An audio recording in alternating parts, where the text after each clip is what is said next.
Well, we do have a quorum now, so I can officially start the meeting. And I'm going to announce that this is the Tuesday, July 11, 2023 Dartmouth Conservation Commission meeting.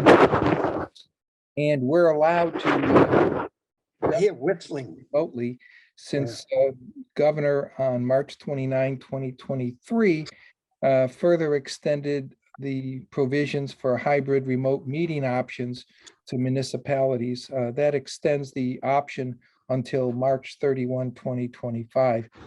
The meetings will be accessible for live interactions by the public. And we have on our website printed the meeting ID and passcode. There's a raise your hand feature. If that doesn't seem to work, a wave your hand will be just as good. I recognize you.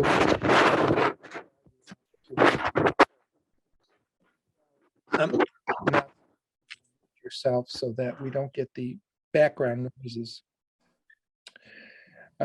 So the very first items of business for tonight's meeting are going to be administrative. And the first is the approval of the minutes of June 13, 2023. So moved. Second. Motion, roll call vote. Patty, Yes. Richard, Yes. Nat, Yes. Joe, Yes. and I'm a yes. That passes unanimously. The second administrative item is the approval of the field trip reports of June 27, 2023 meeting. I have a motion to that effect, please. So moved. We have a Second. Seconded motion. Roll call vote. Nat, Yes. Yes. Patty, Yes. Joe, Yes. and I'm a yes. That passes unanimously. The third administrative item is to receive the minutes of the June 27, 2023 meeting. So moved. We have a motion. Second. Seconded. Roll call vote. Joe, Yes. Patty, Yes. Richard, Yes. Nat, Yes. and I'm a yes. That motion passes unanimously. We have field trip reports, and the first is a continued request for a certificate of compliance on DEP file 15-2400. It's from Prime Engineering for the Western Detention Basins at Dartmouth Business Park 2, which is off of Commerce Drive. Mark, I believe they've asked for continuance on this. They have asked for a seventh continuance on this. You know, I understand that sometimes, especially where people are out or they're ill or something like that, things fall between the cracks and don't get done. But this is a bit much on the continuation scale. And I'm loath to put anyone behind an 8 ball, but I've also seen the email communications between Mark and applicants, professional, and you've certainly been more than patient in explaining the situation. I'm inclined to grant an extension, but with the proviso that it be clearly notified that there will be no further extensions granted for any reason. So if they're not going to be able to have us vote on this at the next meeting, then they either should withdraw, which they can do without prejudice, or we'll vote, and they may not like the results. But I know we've continued this forever and ever and ever. And at some point, it has to get decided. Well, if I could just chime in, this particular case has been an administrative nightmare for me between DPW, the applicant's agents. We're going over the same ground. The revisions are not getting done to the satisfaction of the site plan reviewer. And we're discussing the same thing. I understand our desire not to cut these things off. This is a certificate of compliance. We're debating over as-built conditions being consistent with plans of record. in my email to the applicant and to the commission. If I were to make a recommendation, I would recommend to deny this certificate of compliance at this time until such time as the applicant can get the revisions done to the satisfaction of the municipal reviewers, in this case, DPW engineering, and then reapply. That would be my recommendation. Mark, did the applicant or their engineer respond and respond to this? Did they give any reason why this is continuing? No, And simply no, not directly to me as to why this is a problem. I can Uh, give some, It's just been a series of, from my standpoint, consistent submittals, revisions not being made, or arguments to reasons why not being made. We had a peer review for drainage years ago. I'm not even sure the conditions today, but the basins look fine on the ground if you look. It has to do with engineering elevations and things of that nature and calculations. I wasn't around for that first drainage review, so I'm not even sure these are consistent with that. We have not gone a drainage review. Not period, so it's already been done. Hopefully I was hoping to be able to use DPW to, finalize some last minute details, and they appear, for the seventh time not to be finalized. So it's your call as to what you want to do. But from my standpoint, with the lack of administrative staff, I literally got to check in every 2 weeks to find out what the status is. And it's getting a little bit, what's the word? Distracting, to say the least. could I speak on the matter? Normally we don't, but if you have an explanation as to why we have all these continuances, I'd like to hear it. Yeah, so Lanigan Construction has basically had the basins pumped down so that there was much less water in it. And they've been watering the side slopes every day for the past month. And they've gotten much better grass growth on the sides. We've had several site inspections with Paul Duat from DPW. And now he's pretty happy with the vegetative growth, but he's saying that he really wants us to get vegetative growth in the areas of the deep marsh, which are under 3 feet of water, which is difficult to do. Just in New England, it's hard to keep vegetation growing 3 feet down. But we've done the reseeding, and that's being kept wet. And I think that the only main thing that needs to be done is we need to grant an extra easement, because the perimeter road, the access road to the ditches was not included in the drainage easement that was on the definitive plans. So we're just generating a set of plans that shows the access road within the drainage easement. And I think we're pretty much there. So I think we could get a positive vote in 2 weeks. Hey, I think it seems to me, with all due respect, it seems to me that this was submitted quite prematurely. I don't really want to continue it again unless we're positive that things are going to be, it really is, it's becoming ridiculous. And, unless we're convinced that this is going to be okay in 2 weeks, I would say that we could continue it one more time, but I wouldn't continue it till the next public hearing. I would continue it farther off, maybe a month or 6 weeks. What's the meeting that we have, Patty, after July 25th? That's our next meeting. So Yeah, July- second Tuesday in August, and I just don't have a calendar in front of me. This day, Let's see, second Tuesday in August would be the 8th. I'm inclined to agree with Patty. I think that we can continue it one more time. I know, Mark, to your dismay, but given the fact that Mr. Rayum has said we would have these revisions in time for for the next meeting, we've given an additional 2 weeks' time. And, but there will be no continuances after that for any reason. It can be a reapplication, of course, but not a continuance. I think that that's right, and I think it's actually quite generous. I think 7 continuances is absurd. With all due respect, and I hear you, Rich, and I understand, but it's these things should really be taken care of long before they come to us.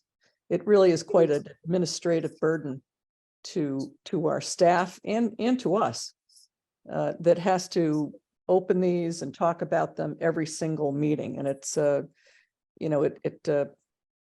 it's just not fair.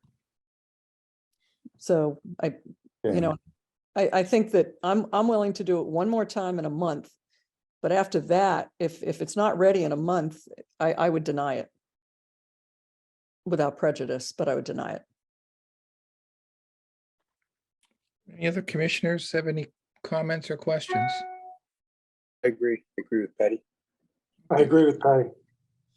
Okay, so I'll entertain a motion on this request, I guess for a continuance.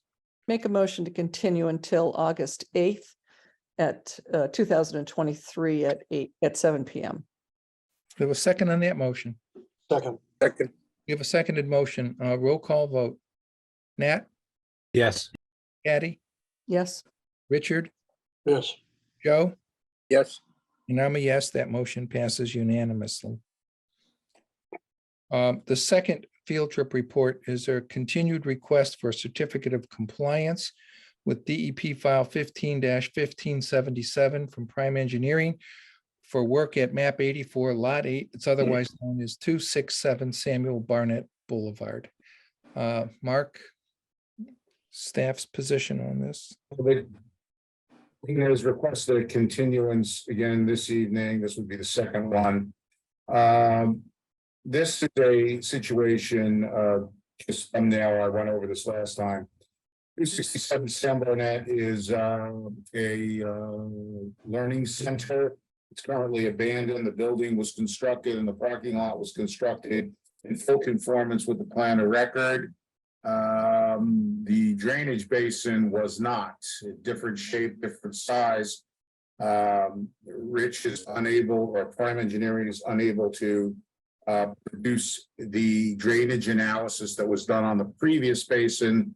They have surveyed it, and the inverts are different height, the shape is a different shape, basically in the same location, but it's a different basin.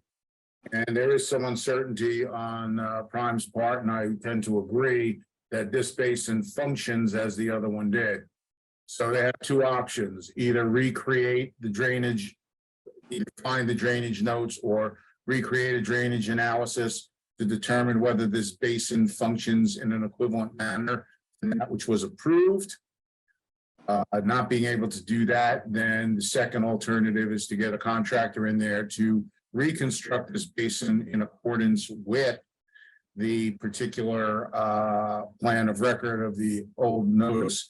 And it escapes me, I'm not sure if that order of conditions has expired or not, and that may require an additional filing.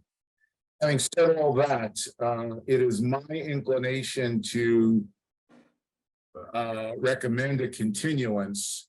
And but I'm thinking of giving the applicant enough time to get whatever they need done. So I'm suggesting a continuance into the fall.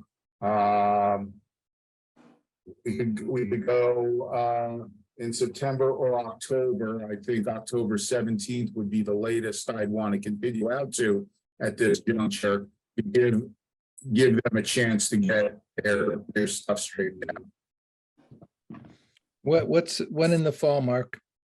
Well, we have, I don't know that August will be soon enough. I don't know that a contractor can get out there. We have September 5th, September 19th, October 3rd, and October 17th. I suggested October 17th for no other reason, then it gives them a maximum amount of time to get to work on this. And if they can't get it done by then, we can reconsider another continuance, but I will give them enough time to do what they need to do. Yeah, again, could I address this? We have recreated the drainage calculations, and the pond as it's constructed does not adequately mitigate for the 100-year storm.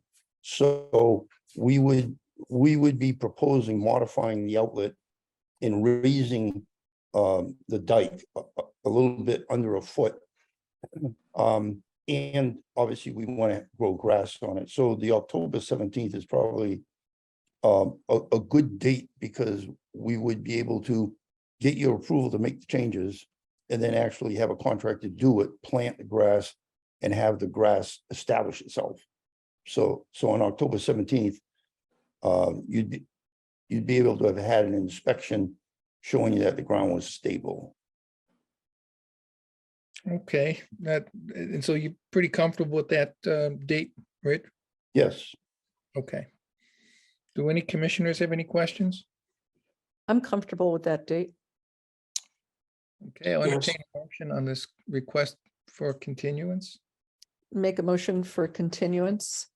A continuance to October 17th, 2023 at 7 PM. Second. So moved. Seconded, Nat, Yes. roll call vote. Richard, Yes, yes, Patty, Yes, Joe? Yes. And I'm a yes, that passes unanimously. On the third application, I should probably recuse myself, so I will. So Patty, if you will take over, please. sure. This is a request for determination of applicability from Served Well Sail Loft LLC, who is proposing the installation of a new wooden deck and a new grease trap tank in land subject to coastal storm flowage on land described as map 117 and 112 lots 1/10, or otherwise known as 246 and 242 Elm Street. Make a motion to waive the reading, please.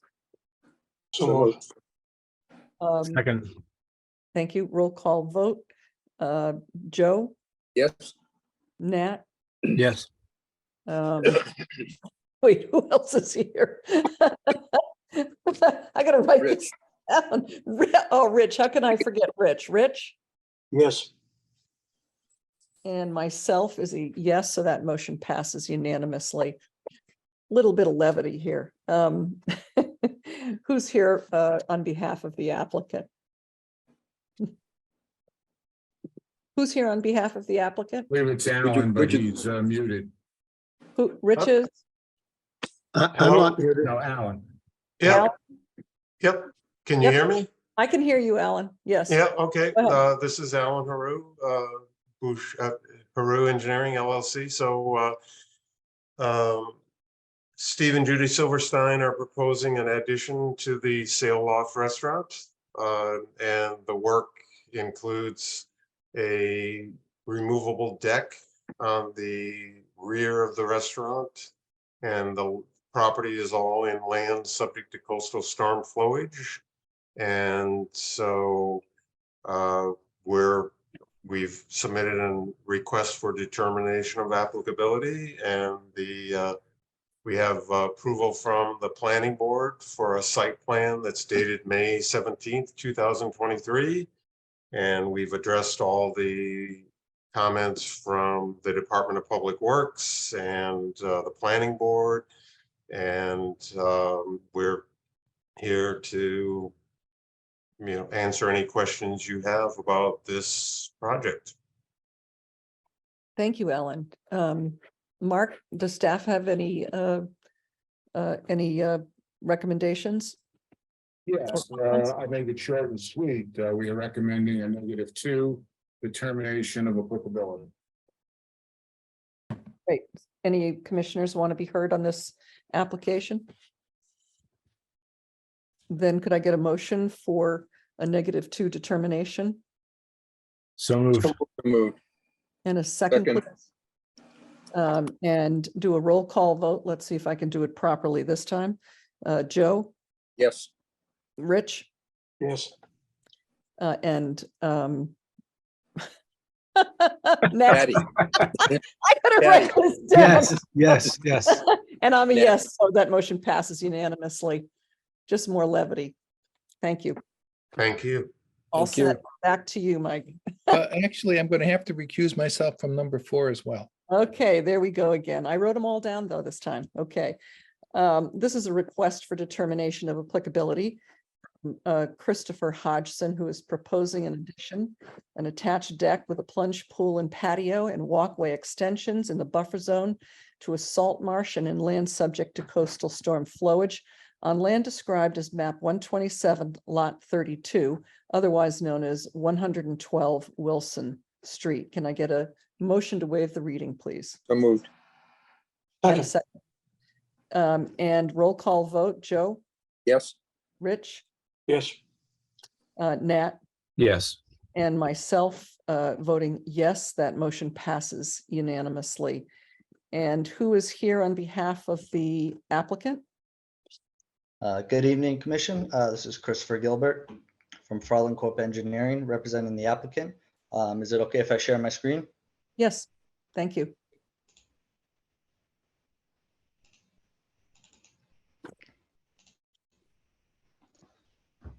Okay. So this is 112 Wilson Street. It's on the southerly side of Wilson Street. It's an existing single-family dwelling here on the lot. And in the rear of the lot is a salt marsh wetland that's delineated here. The owner is proposing, he has an existing 3-season room right here. He's proposing to replace it with a 4-season addition, a little bit larger here. There'll be a 17 by 22 foot deck off the back of that with a plunge pool inside of it. They're also proposing to extend this brick walkway here along the left side, as well as a walkway along the right side of the deck. And then the stone patio here, they're looking to extend it about 10 feet in this area. Much of the yard between the existing house and the wetland is manicured lawn as well as landscaped area. There is a FEMA flood zone AE elevation 14, which is just in front of the proposed deck here. So we're keeping the deck outside the flood zone, but there are these steps that go down to the lower part of the lawn that will extend slightly into that area. Outside of the 100-foot buffer that is here, they are proposing an expansion to their front porch and are removing these steps in this area. We did receive comments from DPW. They were looking for some utility information servicing the property. I have received that information. Basically, the sewer and water lines run directly from the street to the front of the house. So there'll be no effect of working on them within the 100-foot buffer. He also had a comment, Paul Duart had a comment about the construction entrance that we do believe will be somewhere in this area. There's a nice stone wall that runs along the front of the property. So we're trying to figure out with the homeowner and the contractor the best way to either dismantle that stone wall and rebuild it or somehow work around it. So once we have the update for that, the construction entrance and the utilities will submit that to DPW. But as far as the work within the 100-foot buffer to the wetland, it's as was on this plan. We're here requesting a negative determination, and I'd be happy to answer any questions. Thank you very much. Mark, does staff have any comments on this application?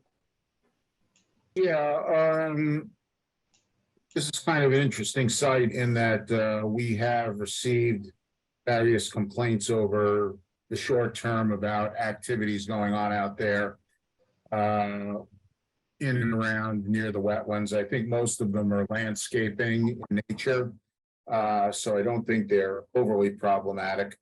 Having said that, looking at the plan, we are prepared to recommend a -2. When we were doing a -2 simply because the steps do encroach into the floodplain.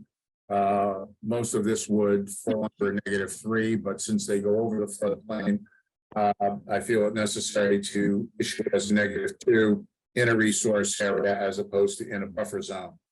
I have two conditions. One, that any future non-landscaping activity within jurisdiction needs to be cleared through Concom or staff prior to commencing with the activity. And the second condition is I'd like erosion control devices established along the 25-foot buffer zone to protect the down gradient resources from any construction episode that might occur. Thank you, Mark. Commissioners, do you have any comments or questions on this application? Hearing none, could I get a motion for a -2 determination for this application and to include the two conditions as described by Mr. Garrett? So moved. Second. We'll do a roll call vote. Joe, Yes. Rich? Yeah. Nat? Yep. And myself makes this unanimous. Thank you. Thank you. So now I'm back for field trip report number 5. It's a request for a certificate of compliance on DEP file 15-2664 from David Bechet for work at map 123, lot 152 is otherwise known as 1 Clark's Cove Drive.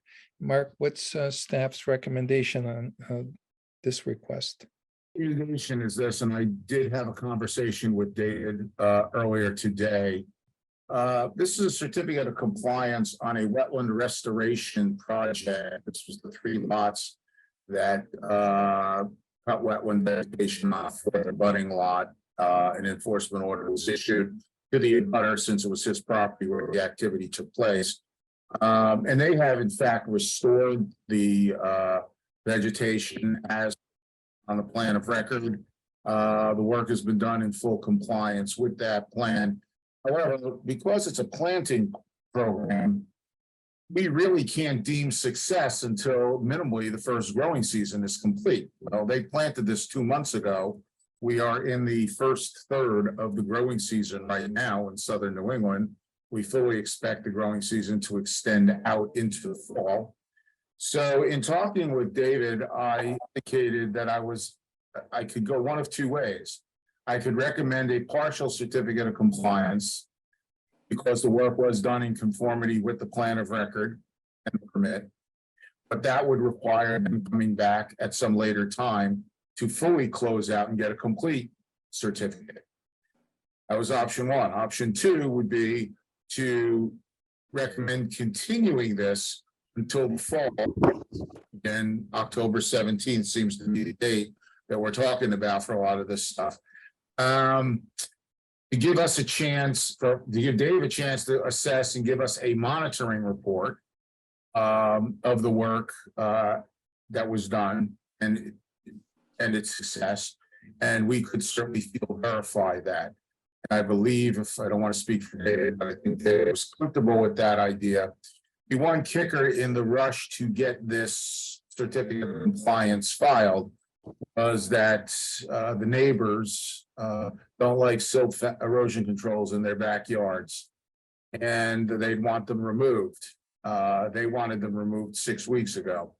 I believe that the work has been substantially completed in that it is okay to remove the erosion controls even without the issuance of certificate of compliance. So I would recommend continuing this certificate of compliance request until October 17th with the proviso that the erosion control devices can be removed presently. Okay, any commissioner have any questions? Seeing none, I'll entertain a motion to the effect of the continuance as Mark has indicated with the proviso that the erosion control barriers can be removed. So moved. Second. We have a seconded motion. Roll call vote. Nat, Yes. Patty, Yes. Richard, Yes.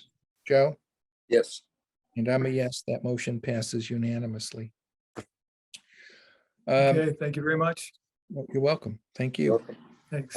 Number 6 is a request for a certificate of compliance, DEP file 15-0615 from Mark and Peggy Gildersleeve for the proposed dwelling and septic system work within the 100-foot buffer zone. It's at map 18 lot 6-5, otherwise known as 21 Old Jetty Road. Mark, what's staff's recommendation on this request? This is a very old filing. The work was likely not done. It was superseded by another order of conditions that was written, and that would be the next file that we're going to discuss. So to close this out administratively, staff is recommending a complete COC for the Gildersleeve requested certificate of compliance file 15-0615. Okay, any questions by the commission? Not seeing any, I'll entertain a motion. Make a motion for a complete COC for file number 15-0615. Do I have a second on that motion? Second. You have a seconded motion, roll call vote. Richard, Yes. Matt, Yes. Joe, Yes. Patty, Yes, and I'm a yes, that motion passes unanimously. Mr. Chairman, before we move on to the next case, and this will apply to the next two cases also, since this is all the same parcel, this is registered land. It requires wet signatures. The permits are already, the drafts are already prepared. The signature sheets are all ready for signature, and they are available tomorrow morning first thing. I know that there's a closing coming up, so if we could be prompt in getting these three things, signed off on, that would be great. Again, we need wet signatures. These are not electronic. I won't be able to make it tomorrow, but I will the following day. Can I bring them to the doc meeting? The doc meeting was today. It's today, yeah. Today? It was on my calendar for yesterday, but tomorrow. We changed it. I sent out the, And I missed, and I'm sorry. it's okay, but I won't be, I'll be in Boston all day. Okay. Can you But do it I'll- before the end of the week? Following day. Oh, absolutely, yeah. Okay, Mark, I'll try to be in tomorrow, Thursday at the latest. well, if you're having trouble getting around, I can always come by like I did before. And I greatly appreciate that, but I'll be okay. I'll try to get there tomorrow, no later than Thursday. Okay, Thank you, though, for that kind offer. The next, the number 7 is a request, and I allowed this to go on the agenda even though it was late, but it's a request for reaffirmation of a COC, Certificate of Compliance, DEP file 15-1051 from Mark and Peggy Gildersleeve, and it's to reaffirm the certificate of compliance that we had issued. They apparently lost the original, and the registry will not, because this is registered land, accept a notarized attested copy. So we have to issue a new original, and hence that's why it's on the agenda. Frankly, it's so they can get something on record to show that order of condition has been satisfied with the certificate of compliance. I think it's a reasonable request. It's unfortunate they lost the original. But we've already actually voted on the issuance of the certificate of compliance. So I entertain a motion to issue a reaffirmation of certificate of compliance on DEP file 15-1051. So So moved. moved. Second. Second. We have a seconded motion. Roll call vote. Joe, Yes.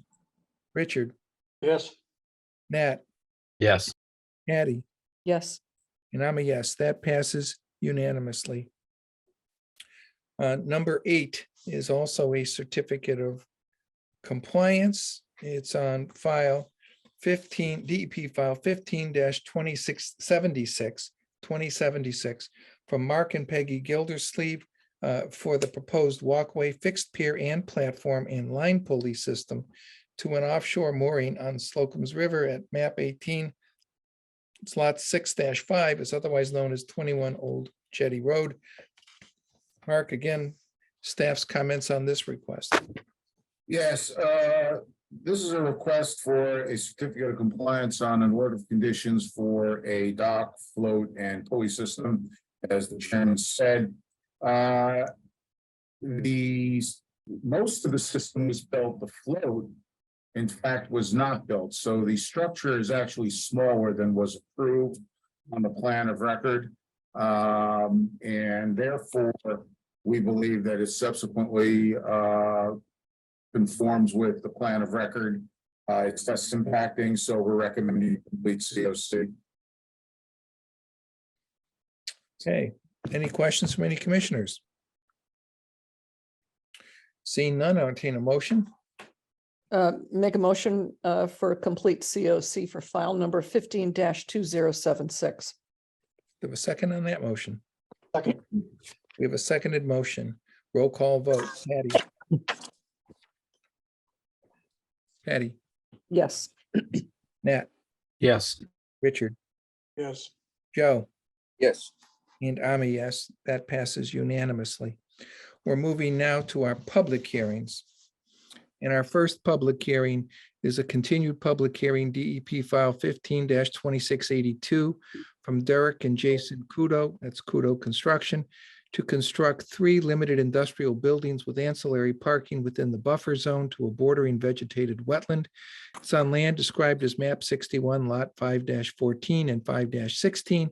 It's otherwise known as 11 and 13 Commerce Way. I'll entertain a motion to waive the reading. So moved. So moved. A second on the motion. Second. And we have roll call vote. Nat, Yes. Patty, Yes. Richard, Yes. Joe, Yes, but Mr. Chairman, I just want to let you know, I have contracted Kudo to do some roofing work for me, but I do not feel that would add a conflict to my rulings. I don't see that either unless they gave it to you for free as being a commissioner. If No. you- So, okay, so I'm a yes as well, so that passes unanimously. And on behalf of the applicant. Rich? Richard Graham, Prime Engineering. A lot of this is tied to the Western Detention Basin, which we discussed earlier and continued to October 17th. So I think Mark is going to agree with me that it's probably best to continue this to October 17th, so that once we've resolved the capacity and condition of the Western Detention Basins to which this property drains, we could go on and move forward with the Kudo industrial buildings.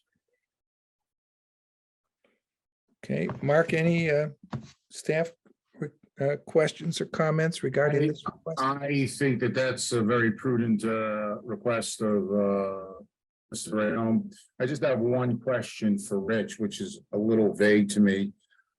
At the technical reviewers meeting 6-8 weeks ago, I don't remember at this point how long ago, there was some discussion of adjusting property lines.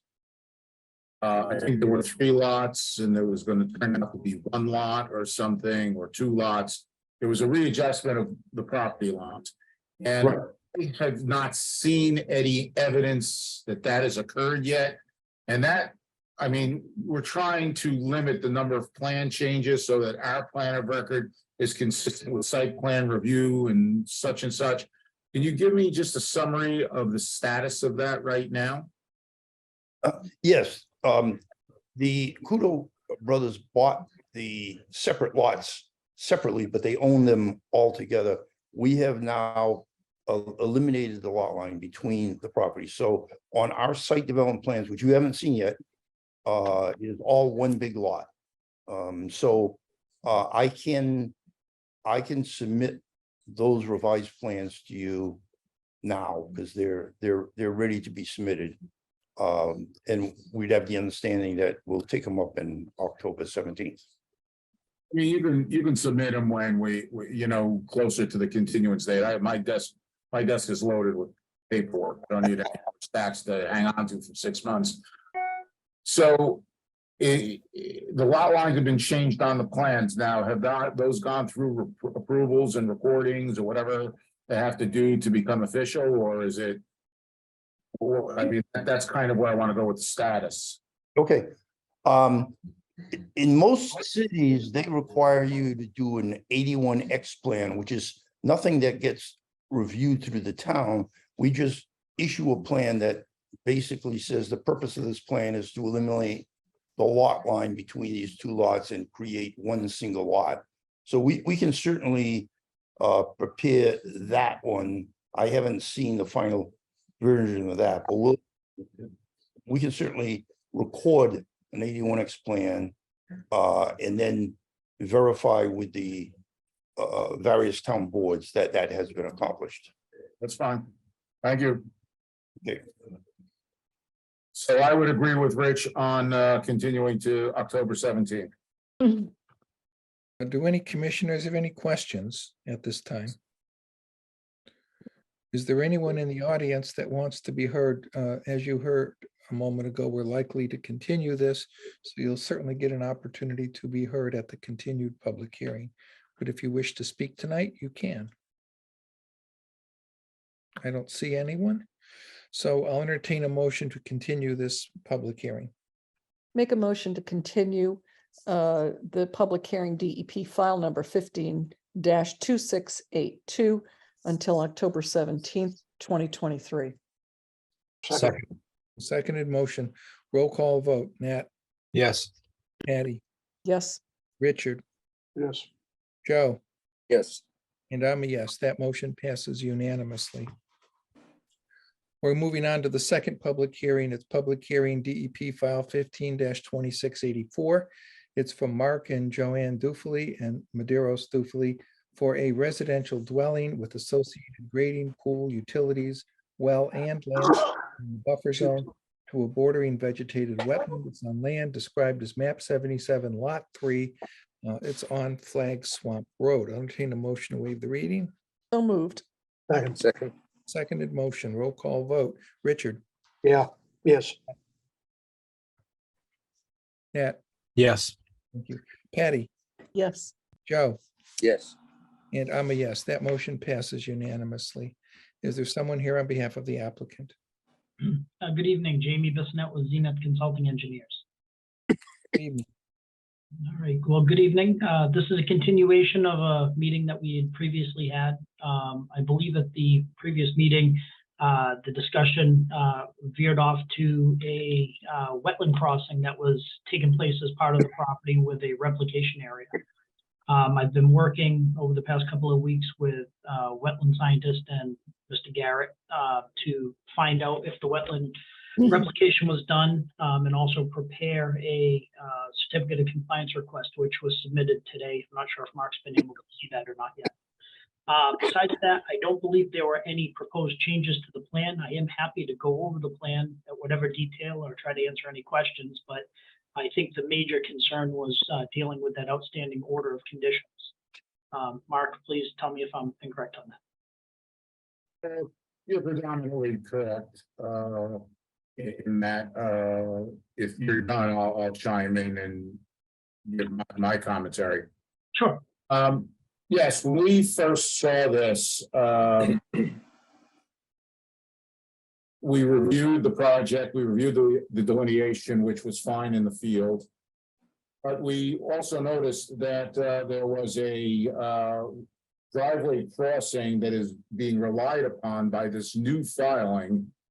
And we determined that that was under an older file number to access a house on the budding site. And I believe they're certainly related. I think they're brother and sister, their siblings, or what have you. Anyway, to that end, we that in the original filing that other file number was never mentioned. And we spent some time looking at it, and we noticed a couple of things. First of all, that there was a there was an approved restoration plan to offset the crossing. We were not sure that that was ever done. There was no clear indication that the wetland was actually restored or not. We didn't even know exactly where the location was. It wasn't staked in the field or anything. To make a long story short, we reported this to Zenith.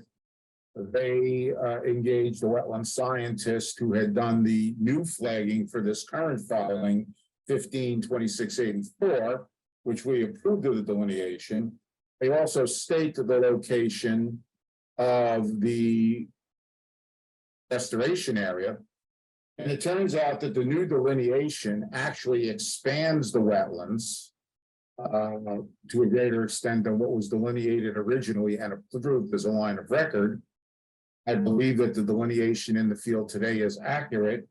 And it turns out that the restoration area that was approved back in the day, in fact, falls within the existing wetlands as delineated.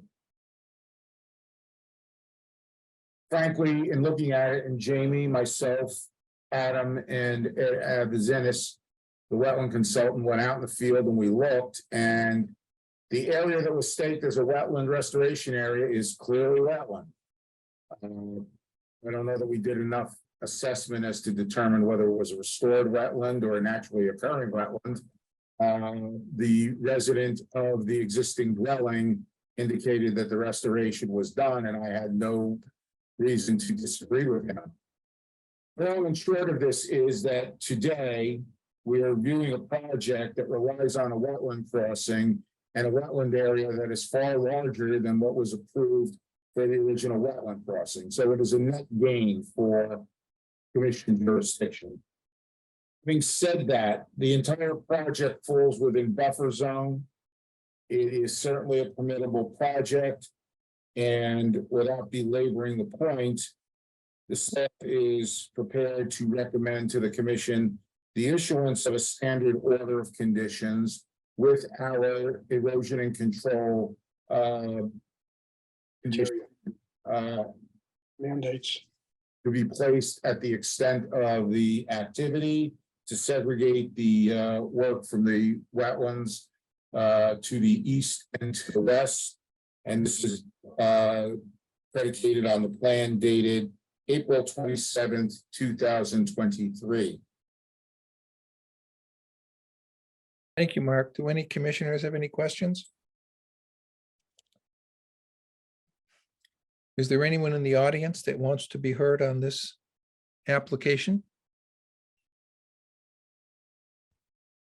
I don't see any. At this time, I'll entertain a motion to close the public hearing. So moved. Second. Seconded motion, roll call vote. Nat, Yes. Richard, Yes. Patty, Yes. Joe? Yes, And I'm a yes, that motion passes unanimously. Commissioners, what's your pleasure on this request? Make a motion for a standard order of conditions according to the plan of record submitted April 27th, 2023, with the conditions as noted by Mr. Garrett.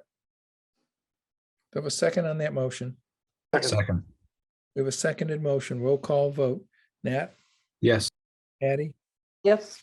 Richard, Yes. Joe? yes. And I'm a yes, that motion passes unanimously. Mark, do we have a file number for number 3?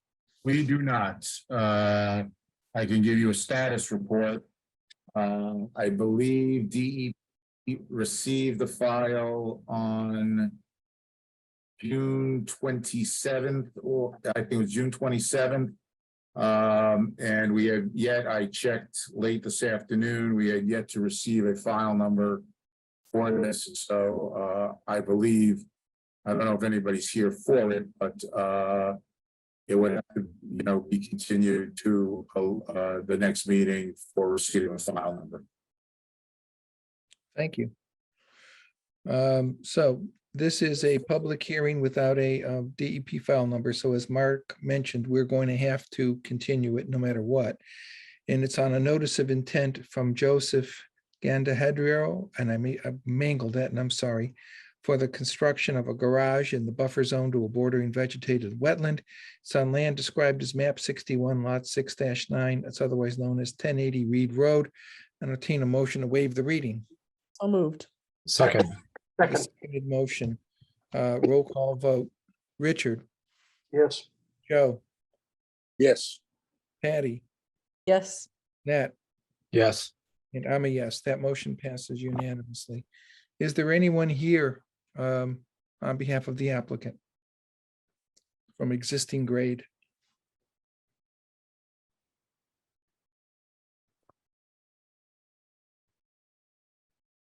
Is there anyone here in the audience that is here on this matter?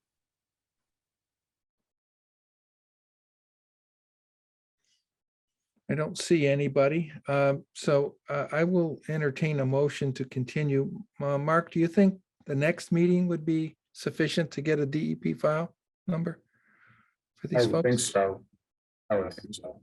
Okay, so I'll entertain a motion to continue this public hearing until Tuesday, July 25, 2023 at 7 PM. So moved. We have a Second. second on that motion. We have a seconded motion. Roll call vote. Nat, Yes. Patty, Yes. Richard, Yes, Joe? Yes. And I'm a yes. That motion passes unanimously. We're going now to the fourth and final public hearing, and that's on DEP file 15-2691, a notice of intent from George Durissimo, DBA Tercera Construction LLC to construct a single-family home with utilities, grading, and landscaping within bordering land subject to flooding. It's on land described as map 144, lot 64. It's otherwise known as 85 McCabe Street. I'll entertain a motion to waive the reading. So moved. Second. A second to the motion. A roll call vote. Nat, Yes. Patty, Yes. Richard, yes. Joe, Yes. and I'm a yes. That passes unanimously. And who's here on behalf of the applicant? Good evening, Terry McGovern from Zenith Land Surveyors. I'm going to just check to make sure everybody can hear me. We can. can hear Okay. I'm going to open up the proposed site plan for everyone to see and share that. Just give me 1 second here to get my share button going.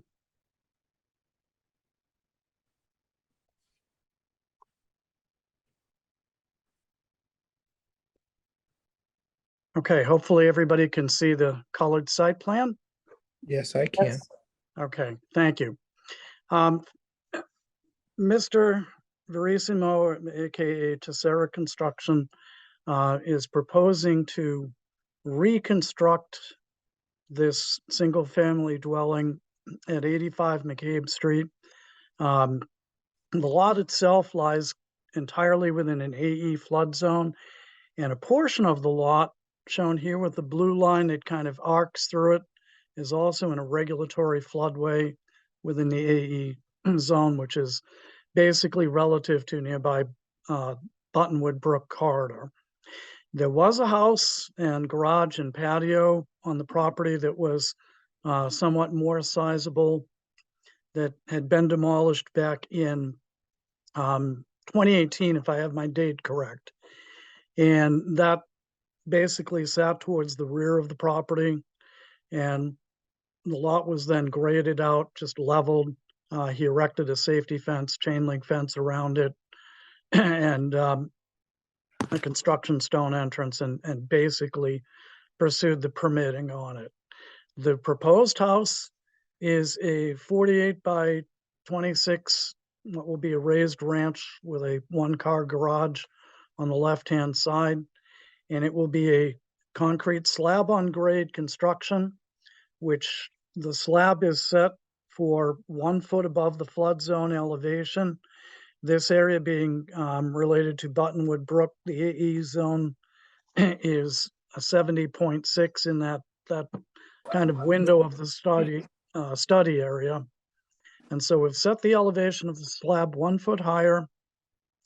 And because he's going to need to fill around the foundation a little bit to achieve that grading, we're required to provide compensatory storage.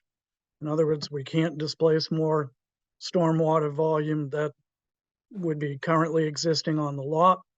And in order to do so, we're creating kind of a swale area to the north and to the east, as I'm indicating here with the cursor, that's going to drain out to the rear where we'll bring the grade down under 68 and allow water to freely drain off the site in pretty much in the general direction that it does now. The site gently slopes or gently sloped from front to back. The contours run from 71 just off the site on either side and to 70, and up to the north in the back, it slopes down to a 67. So the water generally drains to the north and then eventually hooks northeast.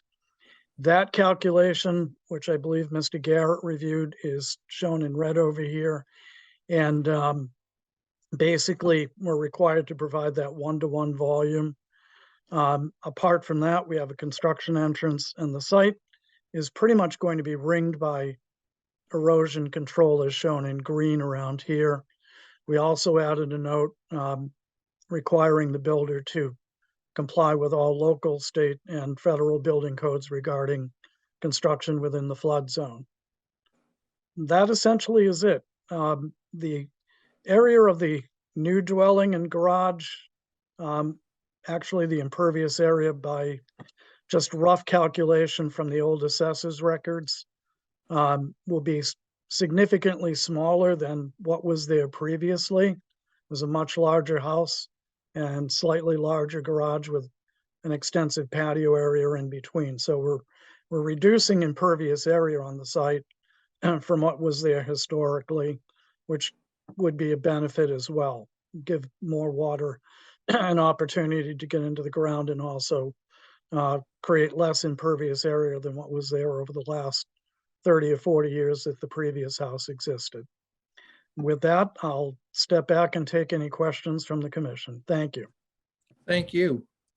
Mark, I'd be interested in hearing staff's comments on this request.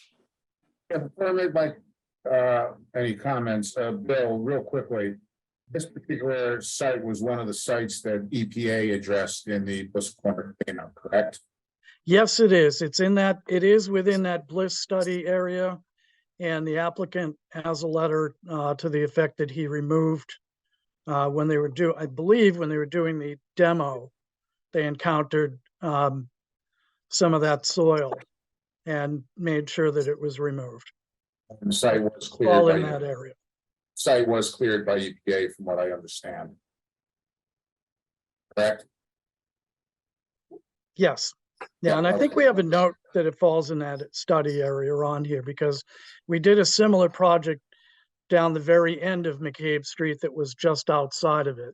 And Right, I just wanted on the record that this is a site that was in that area, and the issue has been addressed.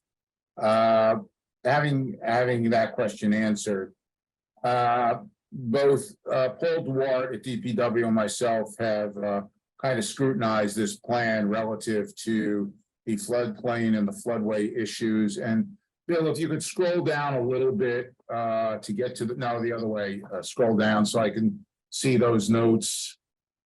Keep going. okay. Over here, the compensatory. Yeah, that's it right there. Yeah. You see that they went through an extensive analysis of compensatory flood storage and grading. And that meets the standard that they needed to meet for 1-to-1 storage.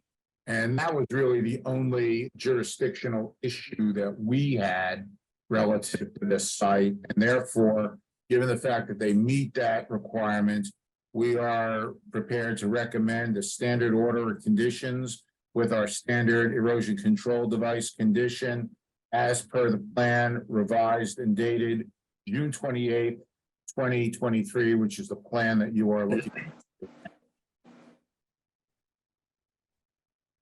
Thank you, Mark. Do any commissioners have any questions? No. Is there anyone in the audience that wants to be heard on this application? Seeing none, I'll entertain a motion to close the public hearing. So moved. So moved. second, We have a seconded motion. Roll call vote. Richard, Yes. Joe, Yes. Patty, Yes. Nat, yes. and I'm a yes. That motion passes unanimously. Commissioners, what's your pleasure on this request? Make a motion for a standard order of conditions according to the revised and dated plan dated 6/28/2023 with the conditions described by Mr. Garrett.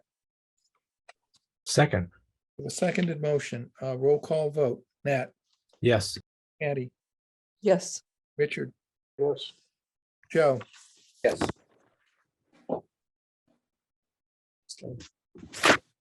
Thank you. We're now going on to the Thank you item. very much. Oh, you're Thank very you. Have a good night. You too. We're now going on to the items for discussion. Mark, are there any bills? Nope. Okay, that was easy. We have a Concom vacancy and there has been a letter submitted by email from our good friend Kyle Ross, who says he wants to be back on the commission as a commissioner. And Mark has submitted that letter to Sean McGinnis. And I think they would like us to discuss whether we are going to recommend Kyle for possible appointment as a conservation commissioner. Frankly, I thought he was a great commissioner when he served. He attended virtually all the meetings until the end. That's one of the reasons he stepped away for a while due to family and job commitments, which have now abated. And he was a very gung-ho commissioner, and he did what he could to help us get through the workload here. But anyone have any other comments that they would like to be heard on? I agree with you, Mike. Very nice individual, very competent individual. And I think he would be an excellent addition to the Conservation Board. I would agree with that. Kyle was terrific. I think one of the things that was wonderful about him as a commissioner was he showed up all the time, and he was very committed to being here. He was very committed to understanding all of the things before us, and was always participating, and a terrific commissioner. And I would like to see him come back. Thank you. Mark, I don't know what Sean would need from us, but if you would like me to, I would appreciate a vote in support of recommending him to be appointed from the commission. I will take that, and then I will formulate a memorandum to Chairman Tattlebaum and to Sean McGinnis to move this forward. Once they get that, Sean McGinnis is prepared to place Kyle's name for consideration on the July 31st select board agenda. I'll entertain a motion to strongly recommend the appointment of Kyle Ross for the position of Conservation Commissioner in the town of Dartmouth. So So moved. moved.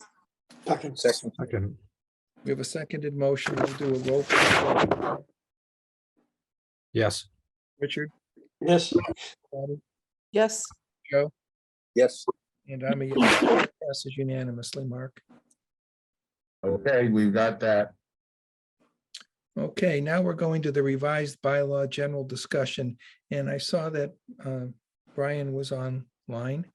So Mark had circulated the bylaw that we had given to town council, and in the matter that was circulated, there were comments made in red ink, and there were some red lines. So I guess what we do is start right in with some of the comments. and see where we go with them.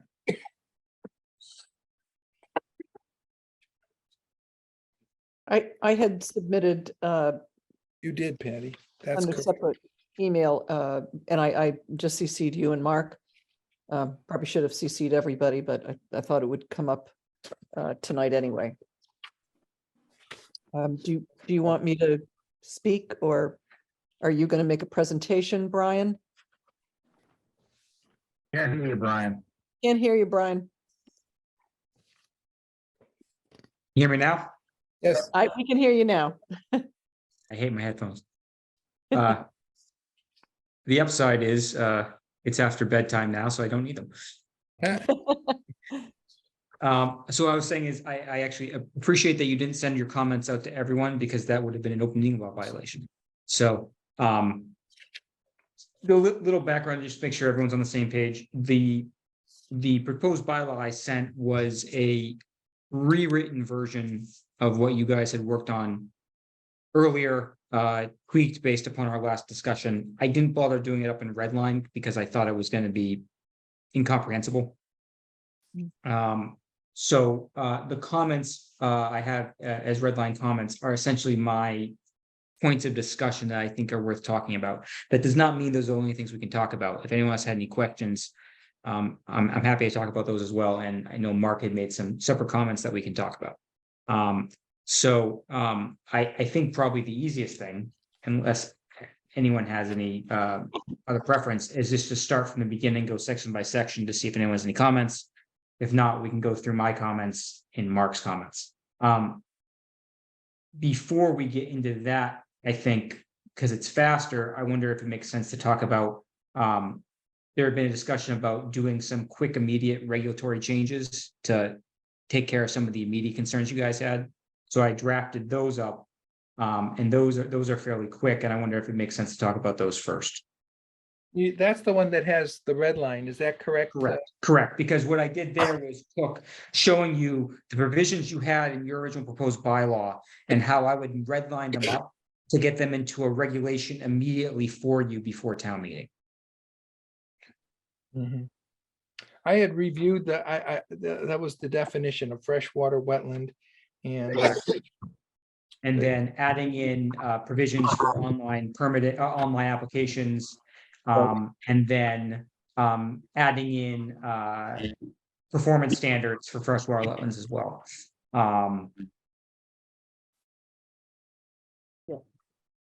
I thought that the comments that were made actually improved our definition for sure. And as far as the application process,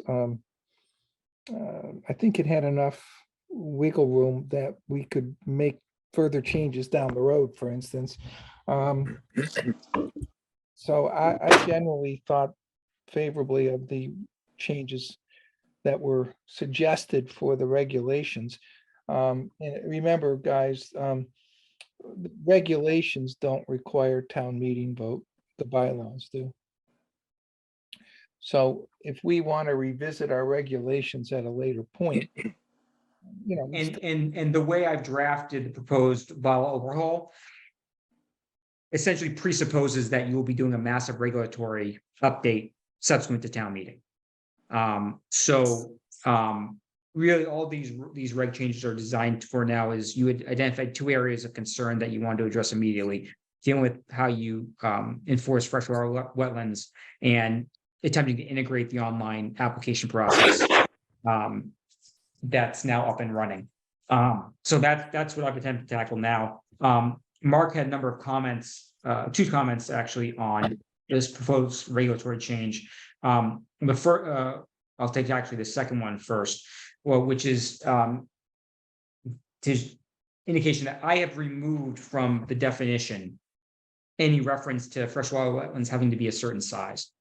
The reason I have done that is because as it stands now, the bylaw does not delineate the sizing of resource areas to subject them to the jurisdiction of the bylaw, nor does it give you any regulatory authority to do so. So as it stands now, that provision of putting a cutoff for freshwater wetlands is just not within your control. That's something that we're going to integrate into the new bylaw to allow you to do that. You just can't do that right now. So, and that's just a basic, you don't have the authority to do that. And, there's nothing in the bylaw that gives you the ability to say, we're going to further restrict the scope of resource areas that we actually subject to the jurisdiction of bylaw. You don't have jurisdictional authority like that. So, and then Mark's second question, and I suppose I haven't had a chance to talk to him about any of this because I just saw these today, but he had mentioned something about EPA jurisdiction, and I was hoping he could clarify that for me because I wasn't sure what he was referring to there. Real quick, it was a note, it wasn't comments, okay? Okay, The Supreme Court ruled that the EPA does not have jurisdiction to regulate isolated wetlands. There are arguments on both sides that would have no effect on a local bylaw within the municipality of a state. yeah, There's also- and that's probably true, you know, in the language, but my concern, and it was an observation more than anything, is I'm not sure how firm that's going to stand given the tumultuous nature of regulatory change, which is going on behind the scenes. So I just wanted to make that note sure. that related to quantification of, you know, or further defining a freshwater wetland by description and by size. I put the note here in the regulation. I also put it in the bylaw review comments. I don't know where it most appropriately belongs, if it belongs, but I did want to discuss because we protect resources for their functional wetland values. And certain things meet the literal definition, but they really aren't very functional. And so does size segregate those out? And that was it. It's more of a That's okay. that at this time. I arbitrarily picked 2,500 because it was 50 by 50, and that's not really that big an area when you think about it, to give us some starting point of discussion. You know, 1,000 square feet is 31 feet by 31 feet. I don't, you know, at some point, these things get so small that they're really not functional. They're mud holes. Okay, so that's helpful. In terms of the EPA, yeah, I mean, the EPA, the rule, the Supreme Court's recent ruling in the EPA, I don't think has any impact on you guys. Most particularly because in Massachusetts, you guys are operating under the whole home rule amendment with respect to the bylaw. It's not tied to state authority. It's not tied to federal authority. It's entirely local. And state Supreme Court case law has made clear that we can have a local bylaw that's based solely upon our local authority. So unless there's something definitive that says you can't do that with isolated freshwater wetlands, I'm not gonna have you guys worry about that.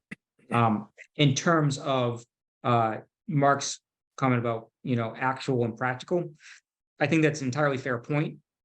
I think that's something that needs to be addressed in the bylaw revisions. It's not something you can do now by regulation. You can choose as part of the bylaw overhaul to either have it directly in the bylaw or have the bylaw say you have the regulatory authority to make that determination about size of resource areas. Those are both options, and that's a policy call, and you guys can decide how you want to do it. You can't do it now. There's no authority whatsoever to do it now. So we have to create that authority, and you can have a discussion about how you want the authority to be laid out when it's created. But my easy answer is right now, if you do by definition, by regulation about freshwater wetlands, to make it broader than bordering vegetated wetlands, there's no ability of you at the moment to narrow the scope of it by size or anything like that.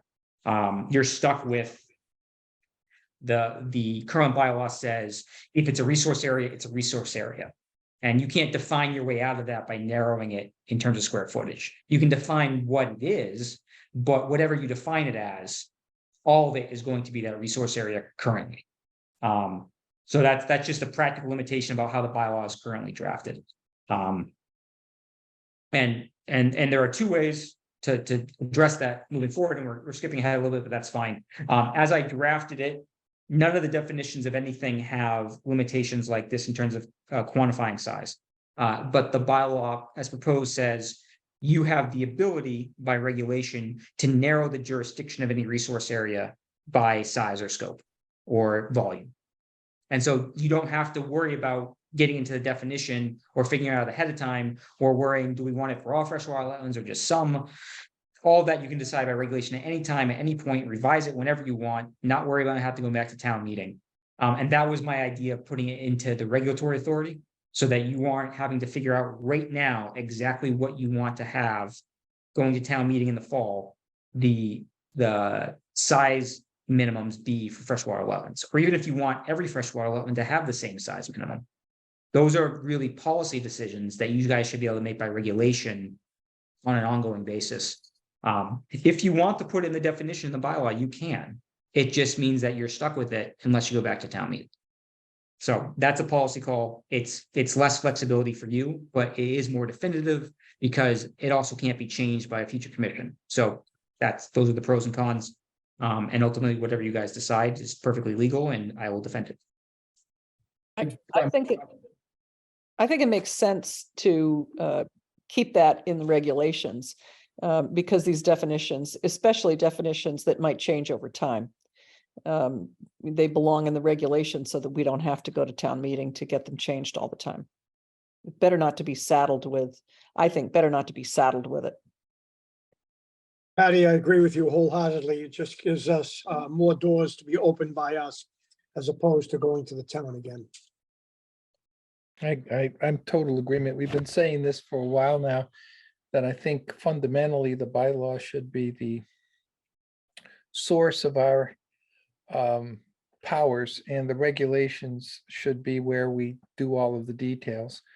That way we can adapt things more quickly, because it does take a while to get before town meeting, and sometimes that can be a cumbersome process, but not for fundamental. And in this case, things like how do you file and definitions that we need should, in my view, be in the regulations. But That was but I'm going to get ahead of myself and I don't want to do that. But that was one of my comments and certainly came out of much of the discussion that we had previously, was that the bylaws seemed better off being a little more lean, and things that might not change over time, because you don't want to keep going back to town meeting to make changes. That many of the things that we see in the current bylaw might be better off in the regulations, including some of the definitions, which Are you talking about the current bylaw as has been adopted by town meeting, or the one that I proposed to you? Just so I have to understand what you're saying. current meaning. Okay. current one. You're the draft proposed, at least in my notes. You're the draft, the ones that you did are draft and proposed, but the current ones are the ones that have Yes. from 2015. Yes, and I have attempted to cut down the definitions that would be in the bylaw to the extent I feel if not in there, it makes the bylaw hard to read. Yeah. Or there are definitions that are so obvious that you might as well, like commission or WPA, where they're not gonna change ever. Well, actually, you changed one of them, the number of commission members. At least maybe I missed it too. And I read through this afternoon. But the commission members, your definition no longer includes the associate, commissioners. Yes, because you can't have associate members, which is a change in the bylaw. There's nothing that a lot in the statute, there's nothing that allows the Conservation Commission to have associate members, in contrast with a planning board or a ZBA, where it's actually built into the statute. And my understanding is that you guys have never been appointing them anyway. So Thinking about doing it though, recently. yeah, so absent there being something in the charter or a special act, which there isn't. And in fact, there are a number of towns recently that by special act have allowed associate members. So if that's something you're thinking about, that would be, you could do as a charter amendment. There's a charter review commission going on right now. It could be a suggestion you make to them. But the composition of the commission is bound by statute. And so, you know, we can pick the number of members to some degree, but you can't create associate members, at least without some extra authority beyond what we have currently. Good to know. Thank you for clarifying that. So Brian, can I get some clarification here? I want to go back to Sure. the definition of freshwater. So currently, your definition in the draft version that you've created. Yeah. I'm not sure I read where there's a provision for us to set policy yet. So if you go to, it's in 360.4. -4, which is regulations. It's the regulatory authorities. If you go to paragraph B, number 5, that's where you'll find it. Okay, yeah, that's, I had a note there, size in bylaw under I guess what I'm saying, what I'm asking you is, in your current definition of freshwater wetlands in the bylaw. Yeah. Okay, does it address 360-4B5? So as 360-4, Maybe should I ask, does it need to? nothing in the definition has to reference this, because what you're doing is the definition of the way this is drafted is the definition is everything that could possibly be that resource area. And then B 360-4B5 says, taking that resource area as defined in the bylaw, the commission by regulation can reduce the scope of jurisdiction to only certain parts of that resource area by volume or size. So you're not changing, because the thing is, if you put that square footage in the definition, it's not really accurate, because the resource area is not based on what the resource area is not based on the size. What you're saying is some of those resources areas we really don't care about because they're too small. You're not saying it's not one of those resource areas. You're saying it's not something we should have to worry about or should be governed by the bylaw. It's a jurisdictional thing. It's not a definitional thing. Okay, that's fine. I guess one of my concerns is in reading that B5. Okay, is this on a case-by-case basis? No, it's regulation. Is that so Okay. it could be that the commission says by regulation, all freshwater wetlands have to be minimum 2,500 square feet. Or by regulation, the commission could say vernal ponds have to be 2,500 square feet, but all other freshwater wetlands can be any size and subject to the jurisdiction. Or they could invert it. Vernal ponds, pools are always subject regardless of size. Everything else is 2,500 square feet. This provision would allow you to take any subpart of freshwater wetlands, coastal wetlands, land subject to flooding, and decide not on a case-by-case basis, but on a resource area by resource area basis, Okay. whether you're going to impose minimums for that resource area in general. Okay. And that could be, you could just, you could just have an across the board one. You could do for some or not for others.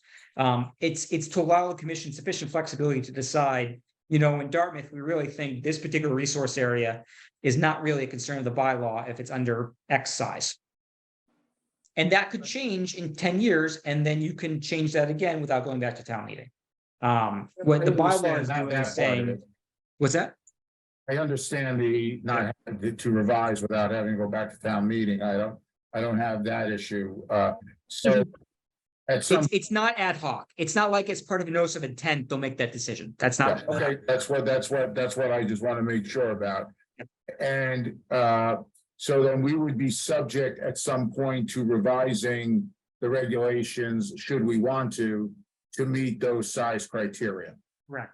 And because I didn't want you guys to be stressed that you had to do this immediately, 360-4A of the regulation says, whatever regulations currently exist when we update this bylaw, they will still exist until the commission changes them. So you don't have to worry that you have to start over and like you have no regulations in place until you get something new on the ground. Your current regs will be your current regs until you change things.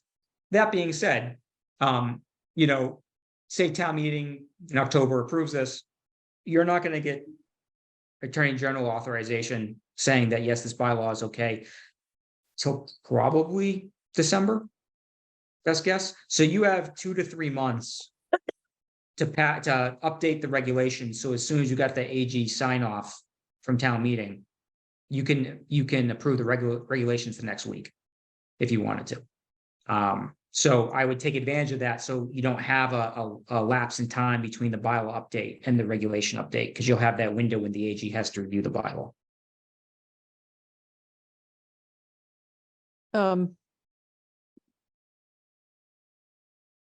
I have questions that I wanted to raise, but I didn't want to do that until we're ready.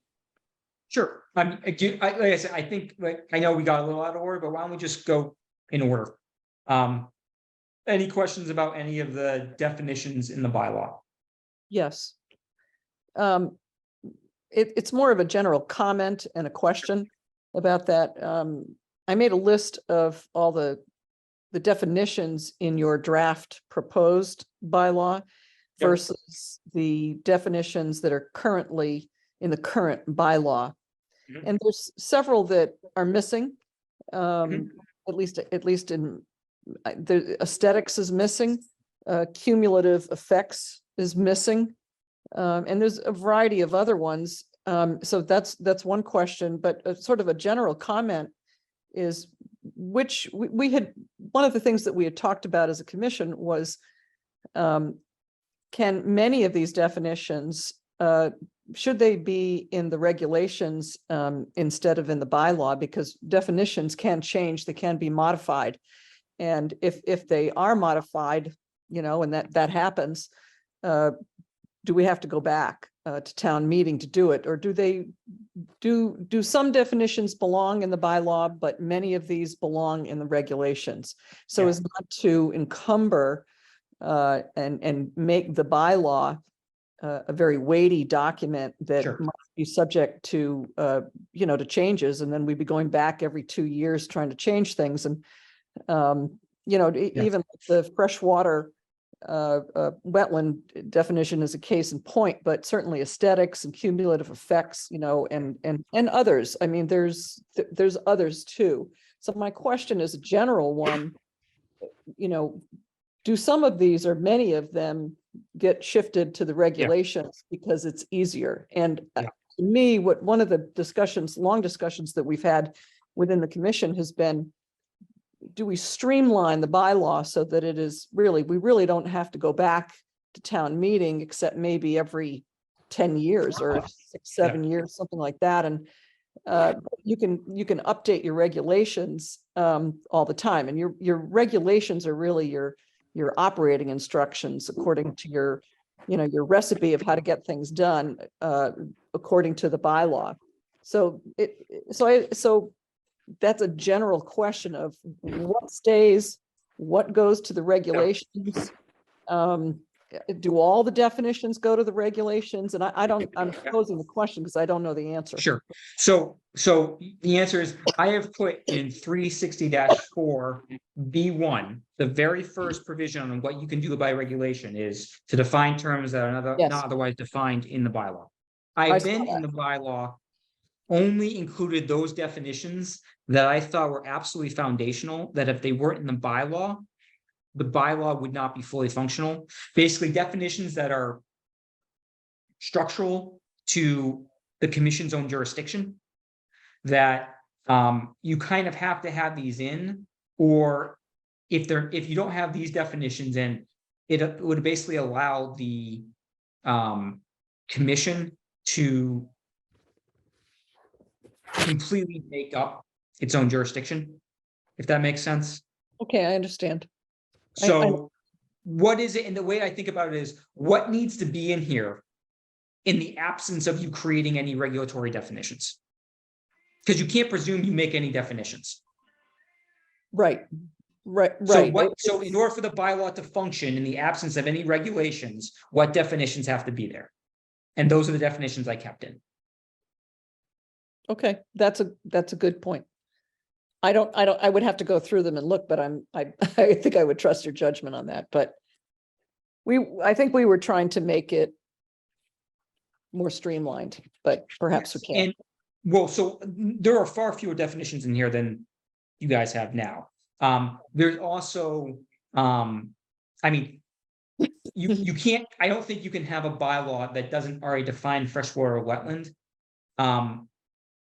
You could, but what it would require you to do then is,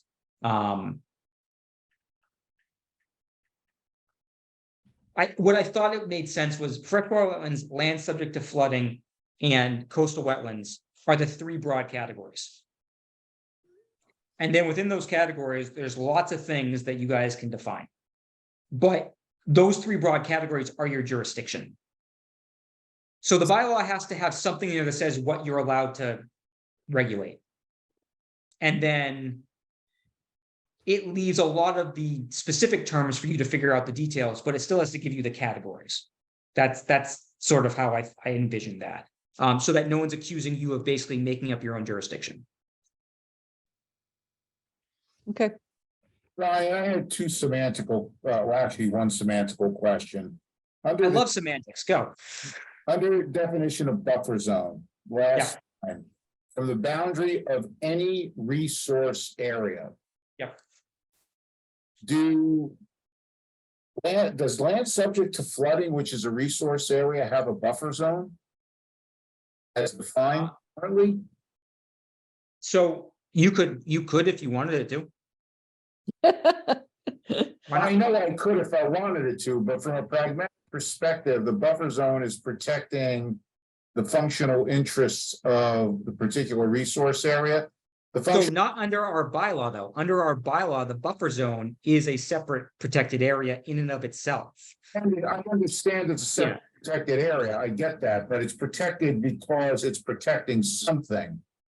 So you That does don't the have to buffer- do that. That's policy. If you guys don't want to have a buffer zone for flooding, you don't have to. No, but that's my point. You say any resource area there. Yeah. That's implying that we have a buffer zone Yes. and subject to flooding, and the question is, Yes. do we want that at this point? I don't know. That's not my question. Okay, If but you you know want to where answer. I'm going with this. Yeah, oh, absolutely. Yeah, I mean, that's a pure policy question to have. Do you want to ask your second one first before I No, recuse that myself is- from the that policy is- one? No, my second one was C buffer zone, and it was next to land subject to flooding, so. Then the last thing I had. Oh, I thought that was B2. I was very confused on what B2 was. It's BZ, buffer zone. I was writing in a hurry. Also, under negative determination, and I just have a question mark here, because we had a discussion before. Yeah. Conditions. To negative determinations, which is basically the commission saying that they're not seeking jurisdiction. In the Yeah. determination, now the state allows for conditions in negative, but I understood your description and I agree that our current bylaw does not allow for Yeah. conditioning. And again, the question is, do we, and this may be a policy question, but do we want to have a conditional proviso in negative determinations? It's negative as long as it meets these conditions. I was thinking about this after a second. One of my questions is just from a drafting perspective, what is not the purpose of it? What is the issue of concern that would be designed to alleviate? I think fundamentally, we make negative determinations based on certain things occurring or not occurring. And that's how I've done it, again, I'm just throwing it out. So, and I'm not trying to be obtuse here. Could you give me an example? Yeah, I mean, a project is being done in a buffer zone and it would meet the -3 standard if specific erosion control systems were in place to protect the down gradient wetland. Okay, so that's the distinction with the bylaw, is that if it's in the buffer zone, it's always in the jurisdiction of the commission, and you couldn't give a negative determination. Because it's jurisdictional. So you're not talking jurisdictional at that point, you're talking about impact, and those aren't the same thing. So this is about, are you fundamentally changing how your bylaw works? Because currently the bylaw is a jurisdictional prereq. That's how the negative determination operates under the current bylaw. Do you or do you not have jurisdiction to operate? Is the project or is the project not subject to the jurisdiction of the bylaw? And so I've drafted in that context. You could do it differently, where it's about whether or not the project has sufficient enough impact in the resource area, so you issue a negative determination. But ultimately, that's really no different than a notice. What I'm trying to understand, and this is where this might be a practical thing more than anything else. What is the difference between a negative determination with conditions and a notice of intent with conditions? Or sorry, an order of conditions with conditions. That's repetitive. What practically is there a distinction between the negative determination with conditions and just issuing an OOC? Well, if you're issuing an OOC or a permit under the bylaw, because you don't, Sure. you are seeking jurisdiction. You are taking jurisdiction and forcing jurisdiction. And the determination, if you're issuing a negative determination with a condition, you're saying, you're fine, we're out of project, all you have to do is this one thing. To have us say we're not going to seek further jurisdiction on this. But haven't you sought jurisdiction by issuing those conditions? What I'm trying to say, what is it that you're saying you don't have jurisdiction over? If you're saying you have to operate in a certain way, because if you have jurisdiction over the area, why would it matter how they operate? That's what I'm trying to figure out. They're asking us, can we do this, whatever this is? And we're saying, yes, if you do it this way, and we won't seek further permitting jurisdiction. But isn't Why does it? why do you do it then what's the purpose of a positive and a negative? Because the negative tells you Yeah. that you it's a negative determination, meaning that we don't have jurisdiction.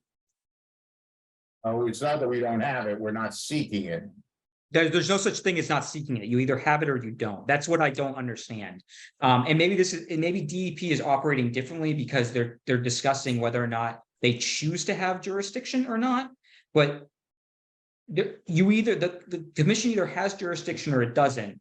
And then what happens based on that jurisdiction is something that we can discuss. But the idea of whether you choose to have jurisdiction, the commission can't choose to have jurisdiction. The bylaw says they have jurisdiction or they don't. It's not choosing, it's choosing to enforce jurisdiction. So that a negative determination is essentially saying we don't care. Even though we have jurisdiction, we don't care. And that's really a question about the severity of the project then. Yeah. Right? Is that what you're saying? You're saying we have jurisdiction, but we don't care. We're not going to worry about it. That's how I view them, yeah. Okay. So if that is The other issue that I have, which is a bit of a concern and in the background, is we can do this under the act. And we currently can't do it under the bylaw, but we accept concurrent filings. So how can you have a finding under the act and then a different finding under the bylaw? To the applicant, that becomes very dogmatic and very confusing. And I get that. So the question then becomes,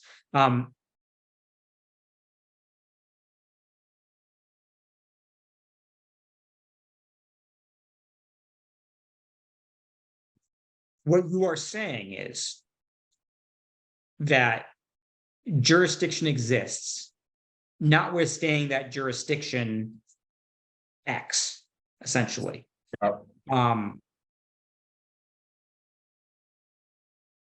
So what I'm trying to understand is, what is the difference practically from the applicant's perspective and practically from the commission's perspective between a negative determination with conditions in an order of conditions. Because both of them are saying the work can proceed and both of them have conditions. So what practically is the distinction? I think you heard it before, it is whether it's a major project or a minor project. I'm not suggesting that we do negative determinations and have 20 conditions. I'm saying a negative determination that has 1 or 2 conditions, which are minor points, which just allow the commission to determine not to seek further jurisdiction. The fact of the matter is they're filing for a request for determination, either under the state or the local bylaw. They are in our jurisdiction. I always take it as the commission then is determining whether they want to further their jurisdiction under full permit authority or to do what we commonly call the simple permit, which is the determination. You either get a yay or a nay for jurisdiction. Sometimes there are 1 or 2 things we ask you to do so that it gives us the ability not to seek further jurisdiction or enforce full jurisdiction. So this is where like it gets interesting to me because there's concurrent jurisdiction, but you're not calling it an order of conditions, you're calling it a permit. So you have your own thing that's parallel to the order of conditions. So you don't need to have the same request for determination under the bylaw as the state does. You don't have the same permitting as the state does right now. So you can parallel the state. I don't care. That's up to you. But the idea that you can't have a concurrent filing without you having something different under your bylaw. I mean, you're already doing that now. I mean, that you're not issuing 2 orders of conditions. So I don't care how any of this goes, but you need to decide whether or not the determination is effectively a request for a minor project permit. That's basically what it is. Or is it actually a request for, so one of the questions I have is, what if someone isn't actually sure whether or not their project falls within jurisdictional scope? And they want a determination about. I didn't hear the first part of that. What do you do if someone actually really doesn't know whether the project falls within jurisdiction and they actually want to know that? How does that? We generally make that recommendation through the A1 process. But the commission's not recommend. What if they want an official decision from the commission so that they're protected from their neighbor from challenging it? Does that happen at all? Or is that even a thing you guys do at the moment? No, it's never happened that I know of. It's never happened on my watch. Okay. So I have drafted the bylaw because the current bylaw, that's what it says. Whether that's what you guys have been doing. So on the revisions that I proposed, I have fleshed that out and explained that better. If you guys don't want that, you don't have to have that. You can just say, it's not up to us to tell you whether you have jurisdiction or not. You get your own expert and, hope you make the right decision. You can do that. That's fine. And then what I would recommend then is just like instead of order of conditions, you say permit. Just like I would say, rather than say negative determination, positive determination, I would just say they're applying for a minor permit. And you can either, in response to that minor permit, you can approve it with conditions, or deny it and say they need to apply for a major permit. Because that's really what you're doing. It's not a determination of jurisdiction.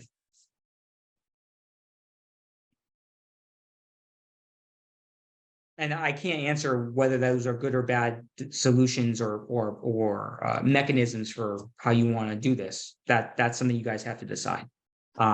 But you do have to fundamentally decide, is the determination about whether you have jurisdiction or whether or not you're exercising it, or allowing a small little project to get by with a lesser standard, essentially. And depending on what your decision is, that's a completely different way the bylaw is drafted.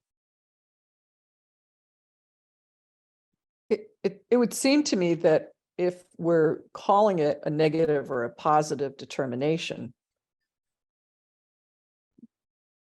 it's a question of semantics, I think, because if we're saying it's a negative determination, we're saying that we don't think that we have jurisdiction, or that we're choosing not to enforce jurisdiction, but we're still giving somebody a permit.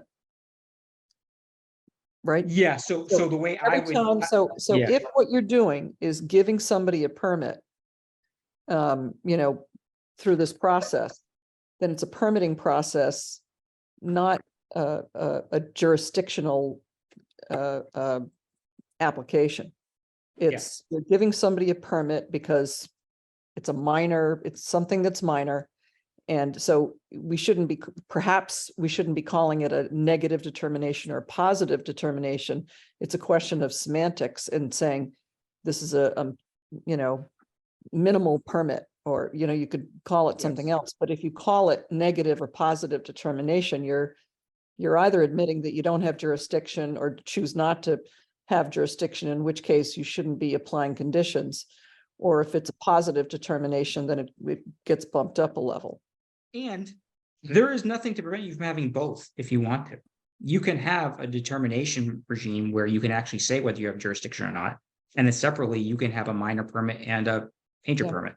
Like, you can do all of this.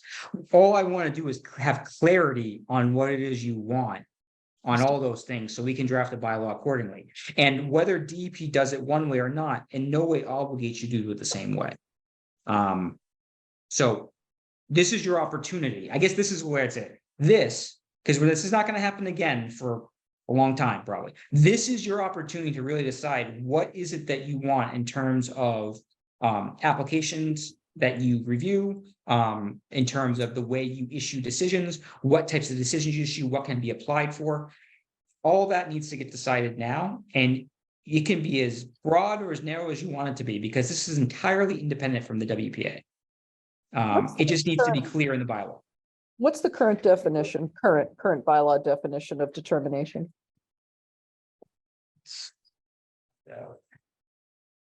Gentlemen, I'm wondering if I could interrupt for a second. I'm going to bow out of this meeting at this particular time. Those meds are beginning to kick in, as the expression goes. I'm sorry to do it, but I'm not functioning the way I should, and I don't think that's an insult to the commission at this particular time. No, Richard, you're Absolutely. Herculean. Above and beyond the call of duty. Yeah, go to bed. Go to bed. Go That's to bed. exactly where I'm going. Good to see Ryan, you, it was nice seeing you again. I hope your family is well. You too. Thank you, Rich. Take Night, care, Richard. everyone. Take Good care. night. Now, Because maybe it depends upon the definition of determination. Sure. I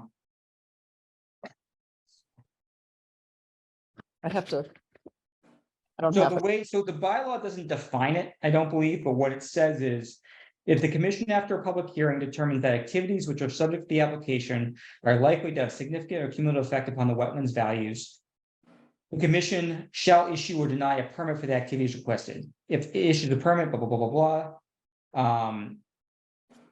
And then it goes on to say, This is current, or is this this your? is current. Yeah, this is current. Where is it? Where's that?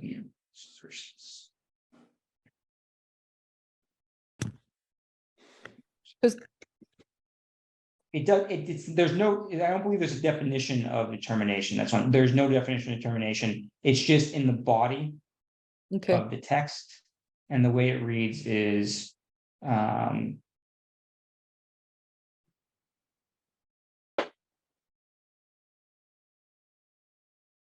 did see it somewhere when I was reading it today, but you're right. There's no definition. no. There is now, but there's not in the current.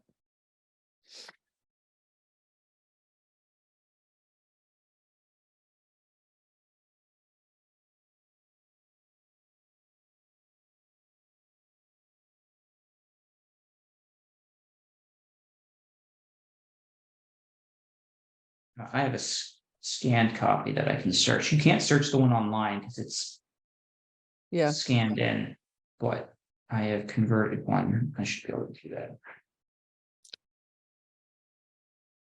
it's an interesting question, I think. Yes, it I think is. it's an interesting question. There it is.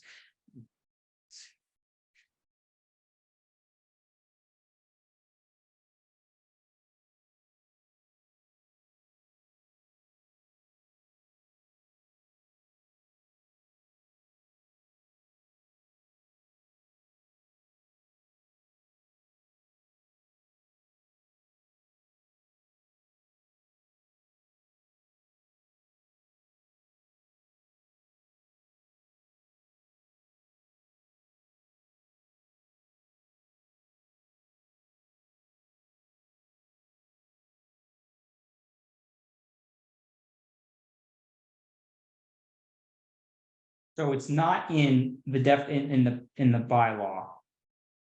But in the, Maybe in the regulations. it's in the regulations, yeah.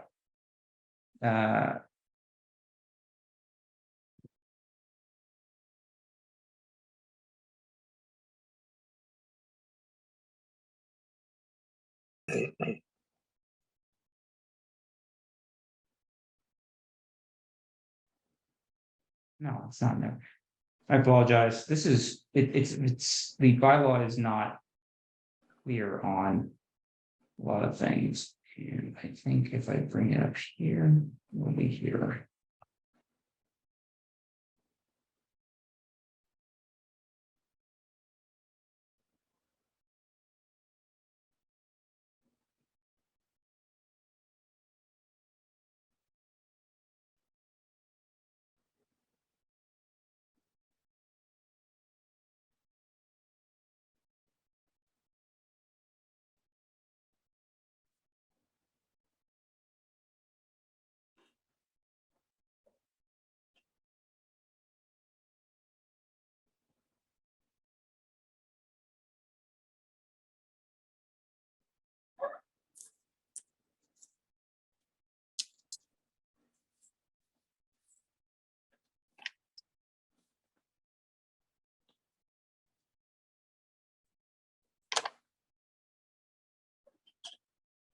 So this is what it is. The current bylaw doesn't explain it at all.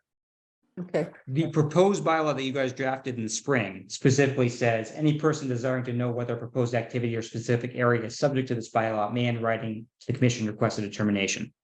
So the way you guys drafted in the spring, it was jurisdictional. The current bylaw as promulgated doesn't explain what it means at all. got it. And the regulations that you guys have promulgated, I don't believe explain it all either. So you guys have just been operating under paralleling DEP. But then when you guys decided to put more detailed language in this in the spring, you made it something jurisdictional. So that doesn't have to be the case. It can be, you know, whatever you want it to be. But I think what I'm hearing you say, Brian, is that under the current bylaw, whether we say the word determination or not, we do not make determinations under the bylaw. Make them only under the state, because we haven't defined what a determination means. as far as I can tell, the current bylaw does not in any way define what a determination means. No, it just says you can seek one. Right. And then if you look in the current bylaw, if you look in section 4, which is, sorry, if you look in section 7, which is determination, permits, and certificate of compliance, it says that after a hearing, you can issue a permit, and then it doesn't actually talk about determinations at all.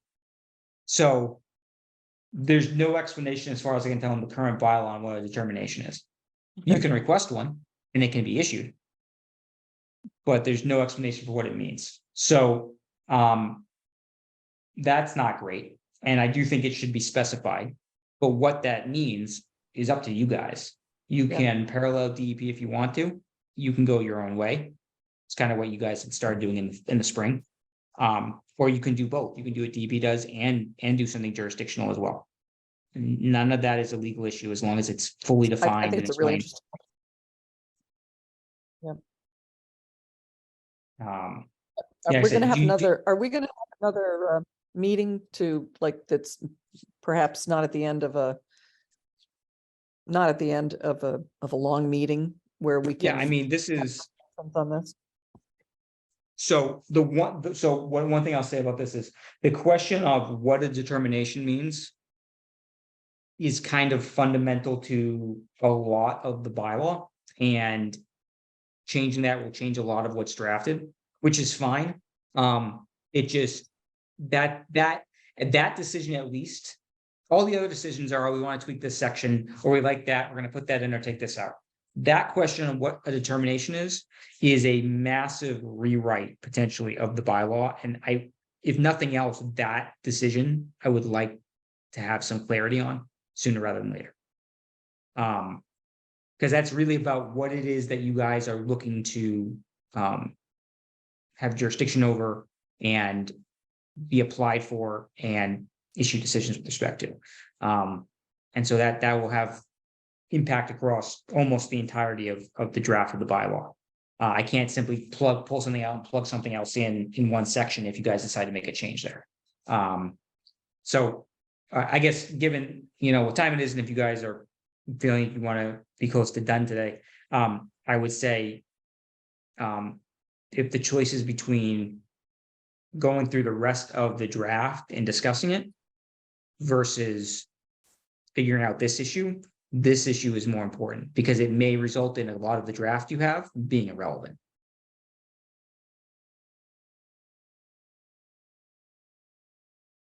I would like to make a suggestion here. I think it's going to be very difficult to, as Brian just said, solve this problem immediately. And I also think it's going to be very difficult to solve this problem or answer this question via the Zoom meeting.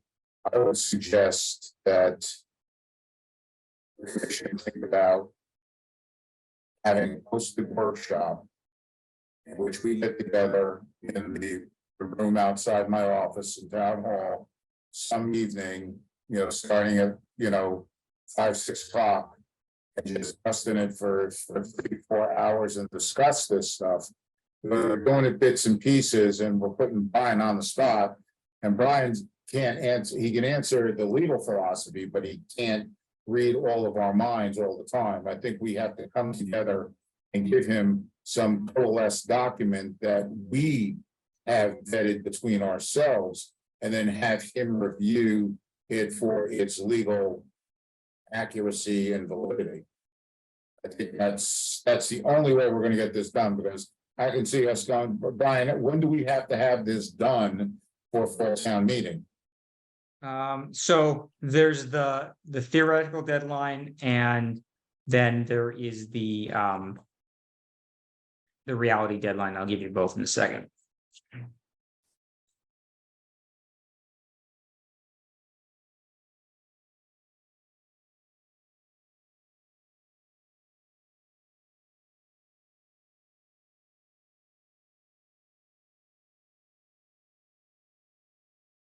So the theoretical deadline is August 4th.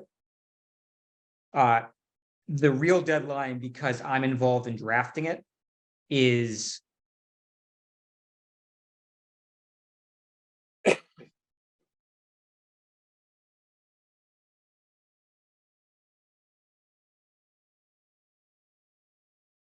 mid-September. Mid-September, you say? Mid-September, yeah.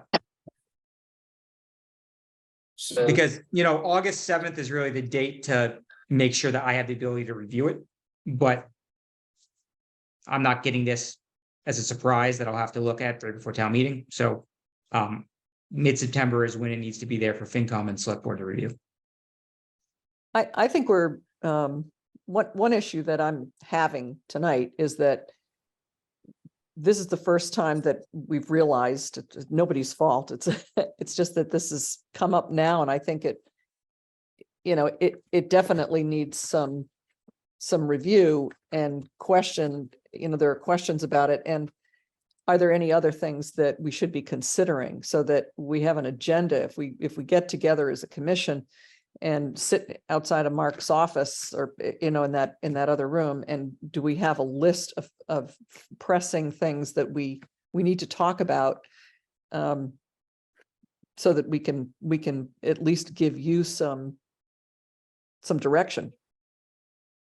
You know, instead of missing the boat on some topics, because we don't know they exist. Like, I didn't know this existed until tonight. Sure. And you know what? I amend my prior statement. I did finally find in the bylaw. In section 4 of the bylaw, it's not in the description of what it is, it's in the description of its application. It does say, any person desiring to know whether or not proposed activity or an area subject to this bylaw may in writing request a determination of the commission. So the bylaw does make it jurisdictional currently. So if that's going to change, that's a pretty big change, and that's fine. But that does need to be discussed. In terms of any other things that may need to be discussed, I would refer you to my red line comments in the current draft bylaw, where I've, you know, there's some explanations of things, or there's comments about you could do it this way or that way, or you're going to have to make some decisions here. You know, if anyone has any other comments about, I think one useful thing would be to go through Mark's comments at the very least. So I have only one more question. sure, yeah, Because it's come up, you know, as we go through a lot of these, permit requests and application requests, you know, occasionally I think of things that, gee, maybe that should be in the regulations or it should be in the bylaw. And one of them was a recent review where an applicant, you know, there was a question about the order in which the applicant went to different departments before they came to us. In other words, quite often, not quite often, but sometimes applicants will come to us before they've gone through site plan review or before they've gone to the building department, or they're looking for something from us so that they can move forward with something else. You know, there was a comment made at some point along the line that maybe that there needs to be an order in which applicants go through before they get to us. And we need to talk about that so that it makes sense. And that's probably more regulations than bylaw, I suspect. It not only is it more regulation than bylaw, it needs to be agreed reciprocal regulations amongst all the boards. You guys got to get together, figure out what you all like, and then planning, Board of Health, you all have to pass parallel regulations that say the exact same thing. Right. Because otherwise you're going to put someone in a bind where Board of Health says you got to go to them first, and you got to go to them first. And then what are they going to do? So, that first things first is a coordination among the departments to make sure they're all on the same page on it. There is an ongoing discussion, and this has been going on for 6 months.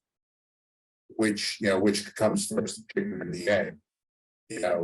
Zoning, wetlands, site plan review, blah, blah, blah, blah, blah, which order. And it's, everybody talks about it, but nobody wants to make a decision on it.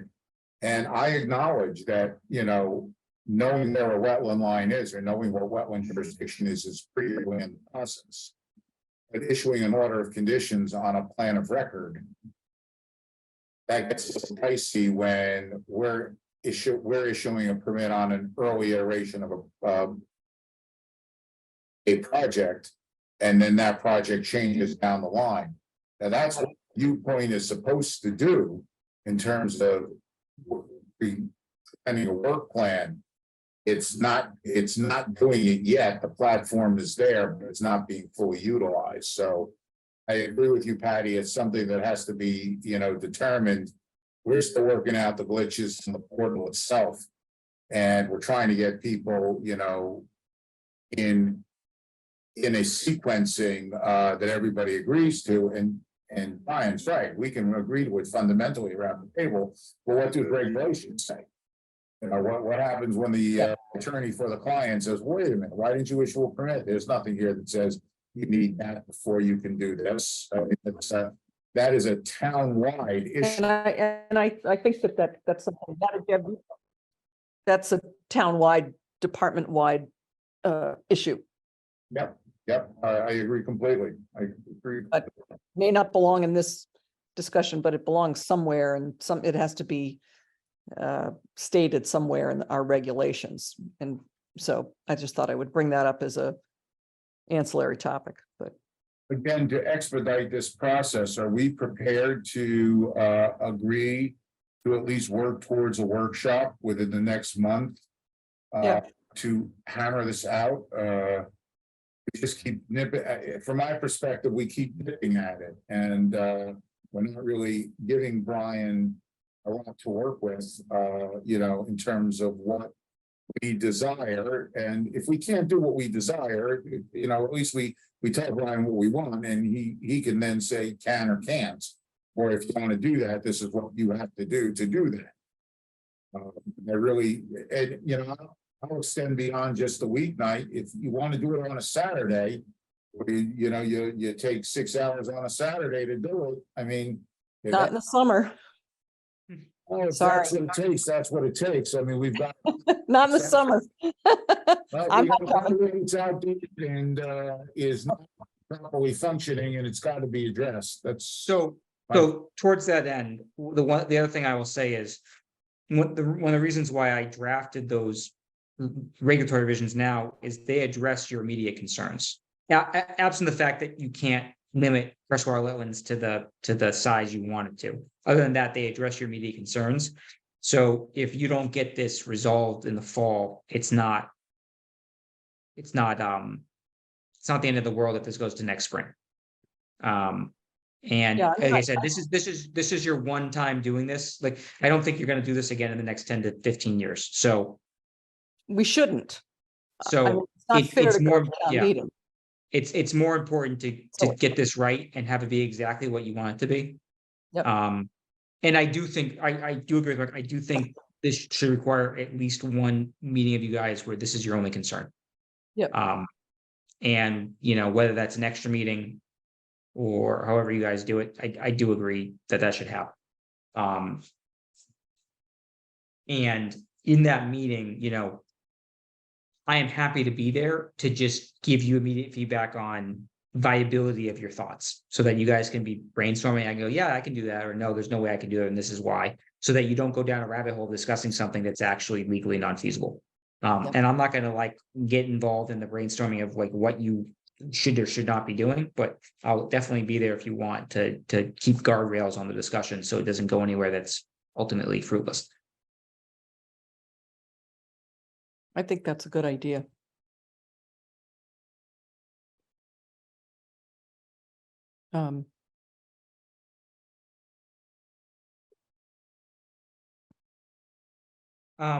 The one thing I did want to say before we run out of steam is, in addition to my red line comments, I have a very long red line comment in 360-9 regarding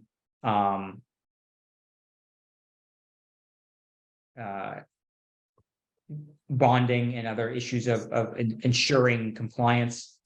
And I mentioned the fact that there's currently a provision in the regulations, or in the bylaw rather, about basically imposing was effectively a conservation restriction on the property in another language that runs with the land, and is essentially to benefit the town.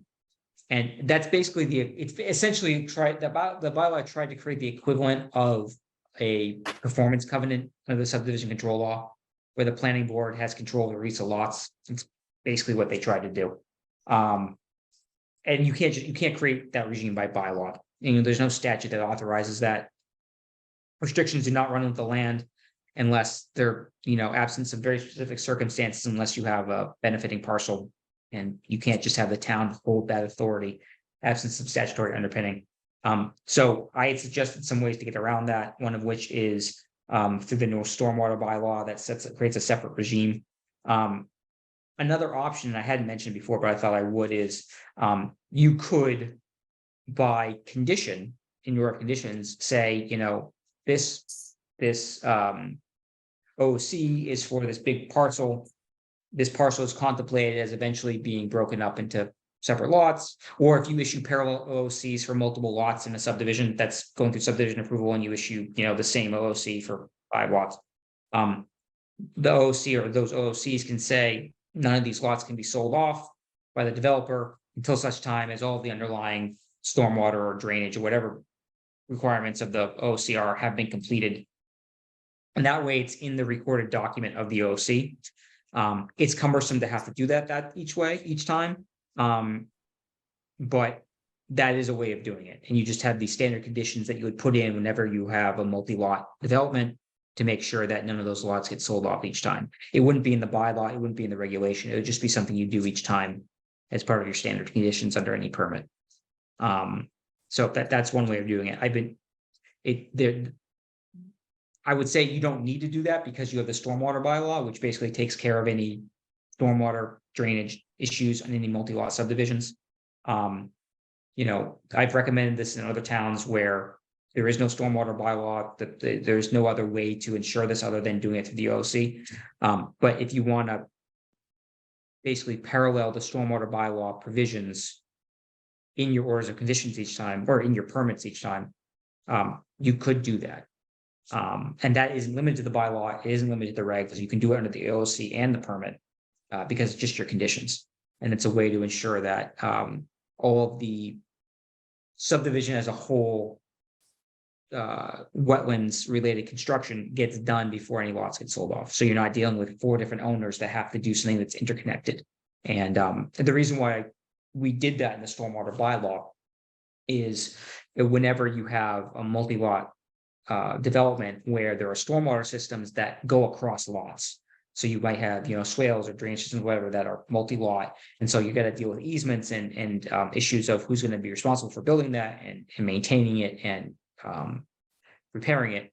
And so the stormwater bylaw says whenever that's the case, part of your stormwater permit is before any lot gets sold off, you've created an HOA that's responsible for ensuring that all those multi-lot stormwater features are taken care of. So you could do something similar to that in the OC if you wanted to. There's just no way to impose some type of restriction, essentially, which is what the bylaw is currently trying to do. You can't mandate a restriction that benefits the town. That's just not a thing. So that those are some ways you could go about effectuating essentially the same end in a way that would be defensible. But before you even do that, I suggest looking at the stormwater bylaw because it is fairly comprehensive, and I do think to a large degree it takes care of this concern anyway. That's what it was designed to do anyway, is to ensure that you don't have individual lots sold off when there are still drainage and other issues that need to be completed.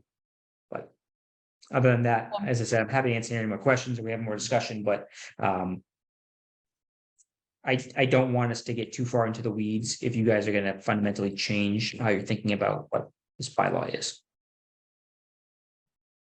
I don't mean to be a wet blanket, but I get to be up really early tomorrow morning to be in Boston all day. And I'm too tired to, I'm too tired to think about this anymore. You don't want to go to 1 a.m.? Come on. I gotta be in I have a tough day tomorrow. And I personally need to stop. But I enjoy this discussion immensely. And I like looking at these things generally. And I apologize for saying that, I just need to go to sleep. Because I have a tough day tomorrow. So that's all I have to say about that. But You have to take care of yourself. I just want to say how I don't want to be a wet blanket, but I just want to say how appreciative I am that you're bringing all these things up. I think it's very important to us, but I got to go to bed, but. Hey, I'm here. I for wish, you guys. I wish Whatever I, you want to do is fine. I'm sorry, but everybody else can stay, but I got to go to sleep. It sounds like we need to have that workshop, and I think that's so. really the next step. My only comment on that is I have a second kid due August 6th, and he might come a little early, so if we could do it before then, it'd increase my chances of participating. But I should be available after the fact, just life will be different. And ironically, I would be unlikely to participate before the week of August 7th. So It's I summertime. apologize. I have. a That's beginning- okay though, because I beginning- think to your point, like, and to Mark's point, really, we need to identify what our ask is, and then you can tell us if that's kosher, legal, cool. And I guess I just don't want to either rush the process. Because I Yeah, only. wanna I do- don't think you should. I absolutely don't think you should. I think you really should make sure this is exactly what you want, not something you feel like you just had to get done because there was Yeah. a fall town meeting deadline. I do think, though, you should, are you guys gonna be meeting again in July? Yes, on the 25th. Yeah, all right, so if you might want to think about getting those quick reg changes done then. Especially just for the online permitting part, so that that's not kind of in limbo. Can I make a suggestion? I don't know what everybody's availability is next Tuesday night. If we hold a meeting in town hall on Tuesday night, starting at, let's say, I don't know, 5:30. I'll have that posted and we'll talk about just a workshop on the bylaw amendments. I can do that. I believe I should be able to do that. Tuesday? No, I can't do it next Tuesday. That won't work for me. Next Tuesday, because Tuesdays are our typical meeting nights, any night short of Friday. You tell me. Why don't we just send out a survey, like, send out a list of dates? Because not everybody's here. Monday or Wednesday, but not Tuesday's the only, Tuesday and Friday are the only two I can't do next week. I mean, I could probably do Monday. I could do Monday. No, What? Say again? so can you do Monday? Next week? Joe? Oh, we talking, I'm sorry, I couldn't hear what you were saying. Joe, can you do Monday next week? I don't know. I have to check my schedule downstairs. I can get back to you though. Why don't we just send something out in the morning and Good idea. ask? Because Invite. everybody's, it's not just us, it's the other commissioners that aren't here. I agree. But, you know, so, I do agree, we need to meet, maybe meet before we even involve Brian, just so we can give him something to work from. And then bring him in with our final one. So I would recommend we don't put it on as an item for discussion after a meeting of a full meeting, because it just pushes it out too late into the evening. Yeah, I don't- and I would not, I cannot be at a meeting next week anyway, due to trial prep. But I think it does make sense. You guys just have your discussion and then sometime in August, early or mid-August, we'll just, if we could have a meeting that's with me, that's just this issue, I think that makes sense. And we can discuss at length all of your thoughts and comments. I think that's a very smart idea, and I think it'll make for a more productive meeting. Yep. And I'll send an email out sometime tomorrow. With, I'd like to try to do the first meeting next week. I'm not trying to rush things, but time does tick away, and we'll be having this discussion in November and still have the meeting. So I'd like to try to get the meeting scheduled to have this initial discussion. So we can finally hammer out a plan of how we want to approach this. And Mark, I don't believe you guys would have a regularly scheduled meeting on August 15th, right? That's like an off week. So August 15th, an off week. This 15th is an off week. Yeah, so we could meet then, and that should give me time I could then have something ready for you for your meeting of the 22nd. Which should still give us time to get it done for town meeting. Conceivably, it may be that we push it off because we're not happy, but it would be at least potentially a time frame if everything went smoothly. But It's that not a doesn't- guarantee, and I don't want to push it, but at the very least, if you want to attempt that, I would say we should meet on the 15th. That doesn't preclude us meeting beforehand for that meeting. Without you, just to get our ducks in a row. Okay, I have to sign off, A guys. little late here. Yeah. I Good night, just have Patty. to. I'm Good sorry. night, Patty. I gotta go. Good to see you. Good night. Good night. Thank you, Brian. I'm sorry. No worries. No, Thank no, you no very much. problem. Appreciate it. Yeah, so So with that, now we no longer have a quorum. no, but you are allowed to do scheduling now. Yeah, we can do that. But we no Just longer. got have- what?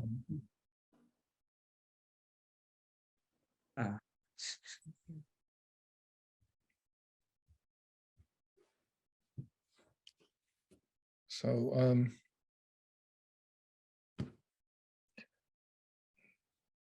let's just do a by email, just ask every commissioner when their availability is next week. And I will do that. I will do. we'll pick the date that seems to be best for the most. And we'll probably not find any one that everyone will be.